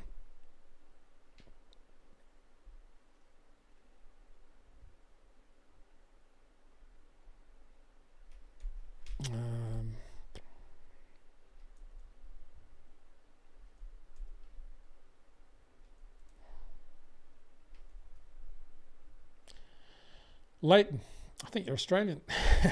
Leighton Hewitt. Except he was double L, wasn't he? Hey Peter, which venue did you prefer for the Australian Grand Prix, Adelaide or Melbourne? And what is your favourite memory from Australia related to motor racing? Very good questions. You're asking a guy that grew up in Australia. Favourite venue for sure, Adelaide. Loved Adelaide. Loved the city. Loved the circuit. Loved everything about that race. And great shame, I think Formula One left there. And it was the last round of the championship as well. So there was a wonderful feeling of you know, let's go to the Barrier Reef, or let's go to the Antarctic, let's go to New Zealand, let's stay here, let's play golf, whatever. It was just great to do that. Whereas I don't think you have quite the same feeling at the end of the Abu Dhabi Grand Prix. Nothing against Abu Dhabi, it is what it is, but it's not Adelaide. And what's your favourite memory? Actually, I was completely... Another magazine I was looking through, which was 69 Autosport, early in the year. I'd completely forgotten that Warwick Farm, the circuit on which I grew up, which staged some brilliant motor racing in the 60s, including lots of Tasman races in the 60s, actually achieved World Championship Formula One Grand Prix status in, I think, 69. It might have been a little bit earlier, but if the FIA had deemed the Australian Grand Prix as being worthy to be on the World Championship calendar, it would have been at Warwick Farm. Wonderful circuit. And that's the circuit on which I grew up. I used to work in the organising club, the AARC, at school holidays, and there were only 5 of us in the office. 4 most of the time. I didn't do much. I was just making sandwiches and buying the sandwiches from the local shop, washing the cars, doing the index cards of the drivers and so forth. And periodically racing drivers would come into the AARC offices in Sydney, and wow, there's Kevin Bartlett, there's Brian Foley, and I just loved it. As a kid, that's all I did in school holidays, work there, and so they're all my best Australian memories, and it would have to be Warwick Farm in the 60s at any given Tasman race in which Jim Clark was competing. I was very lucky to see them up close. As I said, I've said in other live streams, I used to go out to the airport and meet the drivers coming in from New Zealand to Sydney, and towards the end of that period in the 60s, I'd be invited up into the VIP room where they'd be doing press conferences and stuff, and I'd stand there in awe looking at Jackie Stewart and Jim Clark and Denny Hulme and Jack Brabham. And yeah, I mean, what can beat a Lotus 33 green and yellow on the grass in the paddock at Warwick Farm with Jim Clark climbing in his new Firestone overalls, actually overalls he's worn at Indy because they've switched to Firestone in 67, and Jim Clark then pulling on his blue Bell Magnum helmet. Actually, it wasn't. In 67, it was a Buco for the first time, pulling on his Buco with a chin cup, climbing in the car, and the mechanics, Leo Wybrot, pushing the car, getting it started, the Climax engine revving and driving into the marshalling area and going down the pit lane. Can anything beat that? Sorry, nothing can beat that for me. And that's Australian motor racing. And I think to see a lot of cars on the grass with white picket fences in the background and flags flying, and they're all under an awning, and the drivers are all sitting on wheels chatting to one another, and there's the smell of brake fluid and fuel and engine starting, and I've never been able to recreate that ever in anything I've ever done. I love motor racing in many ways and many forms, but what we had in Australia was absolute diamond, and I don't think it'll ever be repeated. I certainly don't get that feeling in Melbourne now. It's all closed garages and it's the usual thing, the press releases and the media people and team people, that is, and nothing's the same. I'm not saying it was the good old days. Well, you've asked me my Australian memory. Jim Clark was my guy, but Frank Maddich was also my guy. I think he was one of the most talented racing drivers I've ever seen. He never raced in Europe. He certainly raced in the Can-Am and Formula 5000 in America, and of course against the likes of Clark and Hill and McLaren in the Tasman series. And he was right up there. And everybody, whether it was Jack or Bruce or Jimmy Graham, they all knew that that Frank Maddich could do it and would have been good enough to win Grand Prix for sure. So for me, Frank Maddich is one of my all-time heroes. Always was. So thanks for that question. Wow, I could go on for hours and hours and hours on that subject, only because I'm just indulging myself, really. Low FG2. Okay, another question. Oof, 10 minutes to go, guys. Sorry. But I'll do another live stream before Singapore. How's that? I'm leaving on Wednesday, I think, for Singapore. Low FG2. Can you do a comparison of how Max drives in real life and on the sim in iRacing? How does it compare? Don't think I can, because I've never watched iRacing on sim, so sorry. What I did take the trouble to watch was Max learning to drift on. There was a Red Bull video put out relatively recently, and he's with the world drifting champion or something, and it's got a big sort of handbrake here, and he's in this special drifting car. And I thought, well, that'll be interesting, because I want to see what Max, he's wearing an open face helmet, I want to see what his eyes look like and what his hand position's like and what his movement's like in the cockpit. But I got to say, the film was so, I was going to say so badly edited, but of course it was brilliantly edited, because it's just cutting from one scene to another. And just as you're about to see Max do a bit of correction, they cut to something else, because they think this editing style, that this is the way to make it exciting and interesting. And that's what all the young kids want to see. Bang, bang, bang, bang. So you couldn't see anything really. I'd love to see the outtakes for that, and a camera that's just on Max and his hand and shoulder movements. Because I'd love to see how they are. Because I think even, excuse me, I got a bit carried away there, didn't I? I think you can see quite a lot, even in one of those drift things. Because for sure he would have had phenomenal car control, and they never showed it. They never showed one corner on the edits they had out where you could just sort of see what he was doing. Everything was cutting, and you cut to the other guy's face, and then you cut to some guy screaming or whatever. I don't know. It was just typical modern editing that I thought was, you could see absolutely nothing. It's a bit like a lot of the editing you see, sadly, I got to say, with the current Formula One TV production, there's a lot of cutting away just when they should be staying with it. So frustrating. Occasionally they come up with some really good stuff without knowing it, I think. But quite often, if you really want to see what's going on, they just cut away, and it's obvious that nobody has any idea what they're looking at, really. So yeah, I mean, that's the nearest I've come to it. But I do always love to see drivers like Max outside of Formula One doing something with a pedal and steering. And I suppose if I took the trouble to watch the iRacing, I don't even know how to watch it really. So I don't know. I mean, the thing about iRacing, I always come back to Carlos Reutemann getting into the Williams simulator for a lap of Monaco and asking to be removed from the simulator after one lap, because it was so foreign to what actually feeling a Grand Prix car was all about. He couldn't stand it.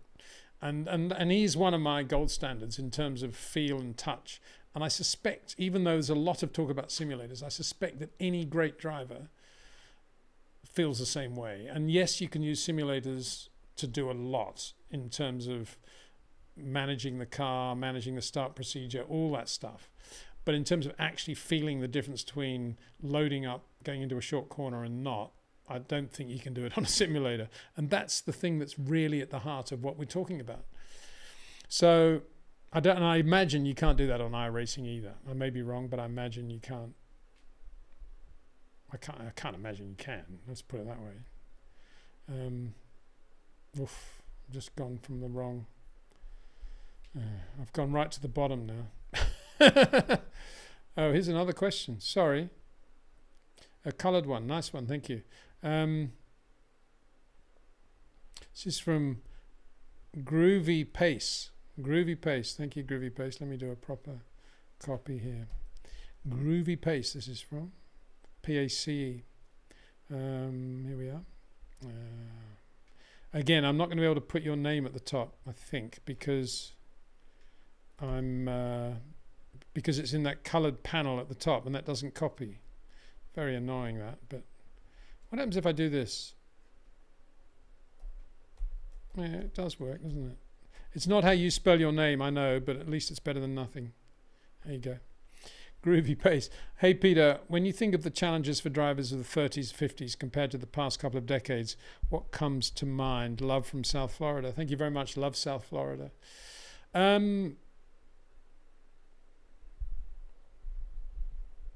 Well, it's a cliche and it's sad, but it's true. The danger. You got Jackie in that interview, which I've just mentioned. I did. I mean, Jackie, unprompted by me, spends at least 50% of the time talking about the fatalities and the injuries that coloured his period in Formula One. So the safety, the danger of Formula One was inextricably linked to everyday life in Formula One. Inextricably linked. More so in the 30s and 50s, obviously, because there was even less safety and the cars were even more dangerous. So because of that, the drivers probably were either operated in a greater sweet spot or drove under their abilities, leaving a margin that they needed to leave in order to survive. And I think that's why Fangio and Jack Brabham, and to some extent Jackie Stewart, were, survived, and Dan Gurney probably. They all were aware that terrible things could happen if they made a mistake or did something in traffic that endangered another car. So they stayed away from that, and they honed the talent of driving on a limit that enabled them to do what they wanted to do. And I'm not saying that as a result they weren't as quick as they are today. All I'm saying is that they had to develop their skills around other parameters. And if you think, for example, of Fangio, the famous photographs of Fangio down the hill in the 250F Maserati at Rouen, opposite lock every lap, perfectly balanced. I mean, the reality is, slightest mistake and he would have had a massive shunt. So in a way, the danger actually brought to a head the talent of drivers like Fangio, because the danger was so present. He had to be perfect and he had to reach perfection more often. And his perfection, you could argue, maybe isn't the perfection of Max Verstappen's today. But that's because Max doesn't have to live with that ever-present thought of accidents and danger. It was there all the time. It would be, if they made that Netflix thing, it would be not driving to survive. They'd be driving for other reasons, really, because the accidents were so often that you couldn't drive to survive. You just drove hoping that it wouldn't happen to you, really. And it was a terrible period for Formula One. So I'm kind of disagreeing with myself in some ways, other than to say I think everybody handled it differently, probably. I mean, Jim Clark always felt, I guess, that he could get out of any situation, and quite often he would drive 2 or 3 laps with a deflating tyre, because he knew he could still drive the car quite quickly with a deflating tyre or an engine with low oil pressure and turn the engine off mid-corner. And you could do these things, he could do these things because he thought in that way. Whereas today they don't think that way, do they? It's the minute something happens, they're just in the pits because it doesn't feel right, we've got to do something. And so there was a lot of that as well. And that required a massive amount of skill. I think it was again the dreaded Lance Stroll who was asked if he could drive any car from the past, what car would you choose? And he said, a car with a seatbelt or a roll cage or something. Instead of saying a 51 Ferrari or a Lotus 49, it was just a car with a seatbelt. So the whole horizon, the whole perspective of Formula One drivers is completely different today. And I don't think that's possibly why I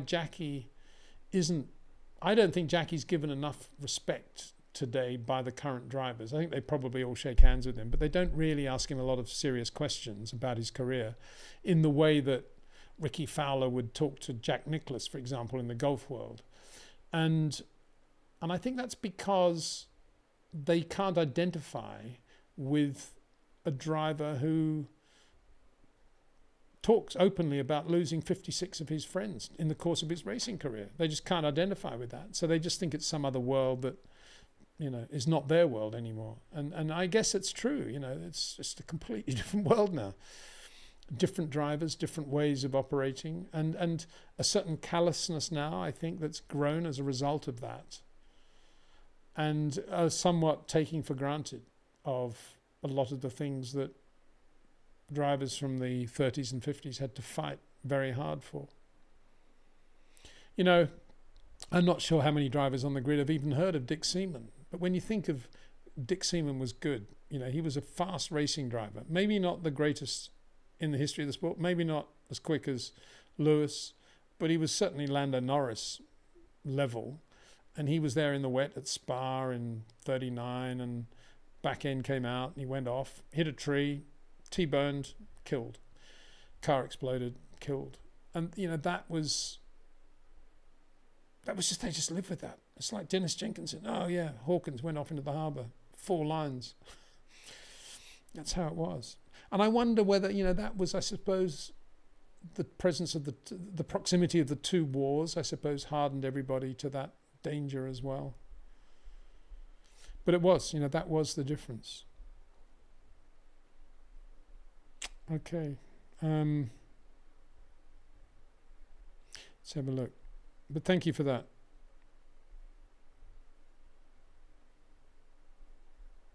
I wonder if there are any other questions that I should be answering, coloured questions like that, which involve a little bit of money coming along in order to get Peter de Windsor to deal with it and make sure he doesn't miss it. Famous last words. I'm not very... Here's one. Okay, there's another one. Daniel, Brazil. Bit of a funny question, this one. I'm not quite sure how to answer this one.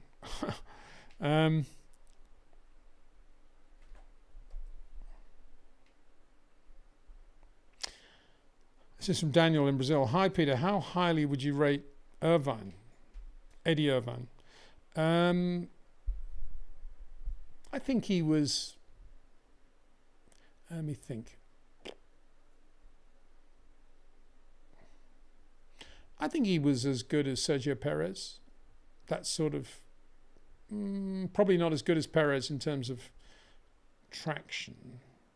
But into corners and, generally being reasonably quick. I think he was that sort of level. I don't think he was anything beyond that. I mean, remember that if he had won that 99 World Championship when Michael broke his leg and he was in the other Ferrari, he would have been the first world champion in the history of the sport never to have had a pole position. Kind of tells you everything, doesn't it? Mika Salo had to let him win the German Grand Prix. Mika, hadn't done that many races for Ferrari by then, just jumped in, was quick pretty much out of the box. And he was, I found him quite a difficult guy as well. I'm not quite sure what he was thinking really, or what his approach was. He didn't seem to be a guy that enjoyed Formula One, loved Formula One. He just seemed to be kind of enjoying the fame and the stuff when it came along, and then quickly disappeared. And I think he's made billions on the stock market ever since. Good luck to him, if he has, brilliant. But I didn't rate him that highly, actually. I suppose I can't say any more than that. I think he was quite lucky to be in that Ferrari. Michael chose a guy that wasn't going to give him a lot of trouble, and he did a reasonable job as Michael's teammate, probably. I think Michael thought he was quite funny for a while. And that was it. That was the end of Eddie Irvine after that, wasn't it, really? He drove for Jaguar, didn't do much. So... I don't know, I'm at this ridiculous situation now where I've got to 2 hours and I've still got more than 70% of the questions I haven't even answered. So, so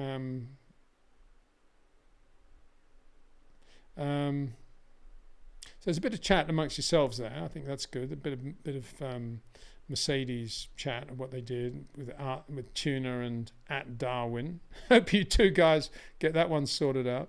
A bit of chat, all chatting amongst yourselves. That's good. Bono Bronk. Not quite sure what this all was about, but I'm just picking this one out of the blue because it's quite a good little comment. He's saying because I think we were talking about Mika and Kimi probably, and then Keke, I guess, was in there. Somebody was obviously talking about Finnish drivers, and he said, "I forgot Leo Kaninen." Yeah, I actually rated Leo really highly, and I was fascinated by how good he became in the Gulf Porsches, and I always thought he was a bit underrated. And he's very good in the Targa and the 9083, and just a good little guy. And got to I never got to speak to him, but I got to speak to his family just before he passed away and got to know them quite well. A lovely guy. So yeah, Leo Kinnunen, very good. Glad you mentioned him. So there's all this Tuna Darwin stuff going on.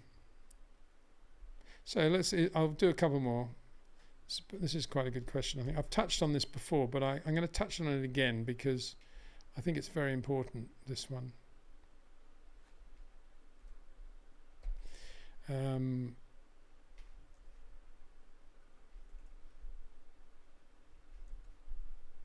Here we go. Now, Akash Tyagi says, India is an untapped market, so how do you think Formula One and India can benefit both from making the sport more popular? Thanks for taking your time and answering Namas from India. Well, I've always said, I think it's a great shame that Indian Grand Prix was taken off the calendar when it was. They didn't give the country much of a chance to sort of build up a base. And although I think Vijay Mallya did a pretty good job of trying to create some more young Indian drivers to come along after Narain Karthikeyan and Karun Chandok. And although we have Daruvula in Formula 2 now, there's not much interest being taken in as far as I can see. And I think there should be a lot more because, as you say, India is a big, big market. And Formula 1 has treated India quite badly, really. It got them to build the circuit and then didn't race there for very long. And I think obviously there were reasons, the money, wasn't the construction even possibly, but I really feel quite strongly that Formula 1 should have done a better job. You will have noticed, and I'm just going to my WhatsApp now, you will have noticed that I've done some very good stuff, I think, with Shub, who's a very good technical guy. And I want to tell you that he's starting an initiative in India which is going very well, Shub Sangodka, and I'm on the committee for that. And the whole concept of that is to start introducing Formula One technology, and not only technology, but Formula One media, understanding, driving, everything it takes to to earn a living in Formula One and perhaps to be a racing driver in India. And we got some great people on the panel as well, and we're reaching out to a number of key Indian universities and colleges to create a curriculum in India. So I think it's called the UMA, and if you want to look that up, it is something that I think is worth doing, and that's why I'm very privileged to be on the committee for that, because I feel very strongly about that. I feel a bit guilty at the moment because Shub rang me quite recently to see if I could come over. It's the United Motorsports Academy, in case you've worked it out. Not to be confused with Zach Brown's United Motorsports, the United Motorsports Academy, UMA. Shub said, Peter, will you come over to, I think it was Delhi, it might have been Delhi, sometime at the end of the year to do some stuff, which was the acid test for PETER Windsor's commitment. And I said, well, yeah, maybe. But I'm very, very keen to get involved as much as I can. I'm not sure I'm going to be able to spend a lot of time coming to India, but I'm certainly going to do all I can from where I am to encourage and to help as much as possible with the growth of the understanding of Formula One and motorsport in India. So United Motorsports Academy, Shub Sangodka, really good guy, ex-Red Bull aerodynamicist, very keen to do all he can to educate, to bring Formula One into the reach of young and very brilliant Indian students and people. So, yeah, thanks very much for that question. Very timely, very timely. And I see you've asked it twice in the hope that it might get... and I see you've made another point, and that's in response to Tuna. A lot, again, chatting amongst yourselves, which is good. Let's get down to the bottom here. Where are we?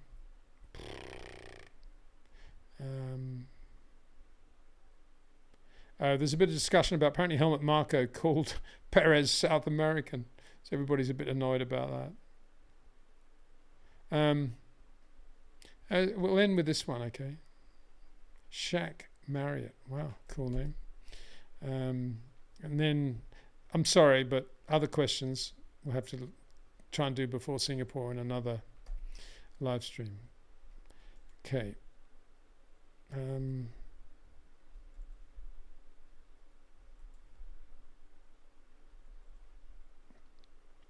So this is the last question. Shaq Merritt, what did you think of George's monstrous lap in qualifying last weekend and Oscar's also? What do you think of Kimi Antonelli? Will be watching Freca this weekend. He's a future world drivers champion in Formula One. Will you be watching Freca? Kimi and bit lost on that one. Freca. Let me see what that's all about. Should I know about this? Freca. Formula Regional. So who's in there? Kimi. Oh, sorry, I've gone to the wrong page. Kimi Antonelli. Okay. I haven't been watching it, but I will. Now that you mentioned it, I will. Okay. That's something we need to look at. There's a lot of good young talent out there, isn't there? Bit difficult to know where to go. I mean, I've been watching, as you probably know, I'm big fans of both Théo Pourchaire and Fred Vesti, both of whom are, I think Fred's still in the running for the F2 title. He may not be now, I don't know, but he won the sprint race at Monza and then made a good start after a poor qualifying and got taken out by another guy coming out of the second chicane. He got a good run and then he was on the inside, got put on the grass. He probably shouldn't have made the move there, to be honest, but he's had a couple of moments which he shouldn't have had, but equally he's the guy that lost both the rear wheels off the car after the pit stop at Zandvoort, so he's had some bad luck as well. But both of those very good, I think, very good drivers. Particularly Fred's got a very, very short corners, worth watching. Vesti's short corners, definitely. And in F3, some very good guys in F3 as well, aren't they? Lots there. Anyway, what do I think of George's monstrous lap in qualifying and Oscar's also? Yeah, really good. Mercedes wasn't that quick on the straight. I think you can still use quite a lot of curb on one lap at Monza, and it can help you a little bit. I'm not saying George used a massive amount, but probably a little bit of that going on. And but you know, it was a little bit disappointing from Lewis's point of view. You got to say that. You know, he just didn't do that, did he? And he was kind of lost in the other sessions as well, and it was just a very difficult Saturday for Lewis. He didn't look good at all, really. So yeah, George, great lap. George back to being George, you got to say. You know, he's super quick, brave, committed, and not afraid to throw the car around when he has to. Oscar, I didn't see the lap. They didn't show it as far as I could see. But I obviously, in terms of lap time, I thought he did a brilliant job. But all I can say is Oscar, to me, has shorter corners than Lando, as I've been saying from the start of the year, ever since Oscar's been on show. And he is a very, very good, fast racing driver with a brilliant technique. So, I'm very impressed with Oscar. And, you know, what was that radio message from Lando early in the race about, you know, complaining that Oscar was holding him up and, you know, about time Oscar picked up the pace? Well, he has to say that, doesn't he? Because Oscar was in front and Oscar was doing the race that he should have been doing, looking after the tyres for the way the car was. And you know, that comment, I think, said quite a lot. So, yeah, a lot of time. Well, not a time. I mean, obviously a lot of time for Oscar and for George, but equally, I think both very different drivers. But I think both of them great qualifying laps. I think just to finish, actually, from where we came in, I said, you know, the Mercedes wasn't that quick in a straight line, and that was the case. But I think Red Bull showed, and they've shown over the years, Adrian, and I mentioned this in the live stream before Monza, that actually Monza is all about, providing you've got reasonable top speed, it is all about the parabolica, and it's all about how you come out of turn 2, and it's all about the Lesmos. And if you've got the car working there, you can sacrifice some top speed, because you'll look after the tyres in this Pirelli era, and the DRS will help you on race day anyway. And Red Bull have always been incredibly good through the Parabolica. And I suspect on that one lap, on a new set of soft Pirellis, red tyres, that's basically how good the Mercedes was there. But they just couldn't keep it up, and they didn't have enough top speed in the race anyway. So, yeah, but for one lap, George got it all stitched together. So there we are. Sorry I got to finish now, but I have got to get on with some other stuff, as you keep saying. But I will do another live stream. I guess it's probably going to end up being Monday, something like that, next week. And we'll do that before Singapore. Look a little bit more into Singapore, I guess. And but lots of chat as well. And for those of you that I haven't dealt with and been able to put up on screen, my apologies, but we'll try again very soon. So thank you very much indeed to Jetcraft and to Pitbox.io. Have a look in the description below this video. Have a look at the Jackie Stewart interview too that I mentioned. And take care. See you soon after the weekend. Thanks for watching.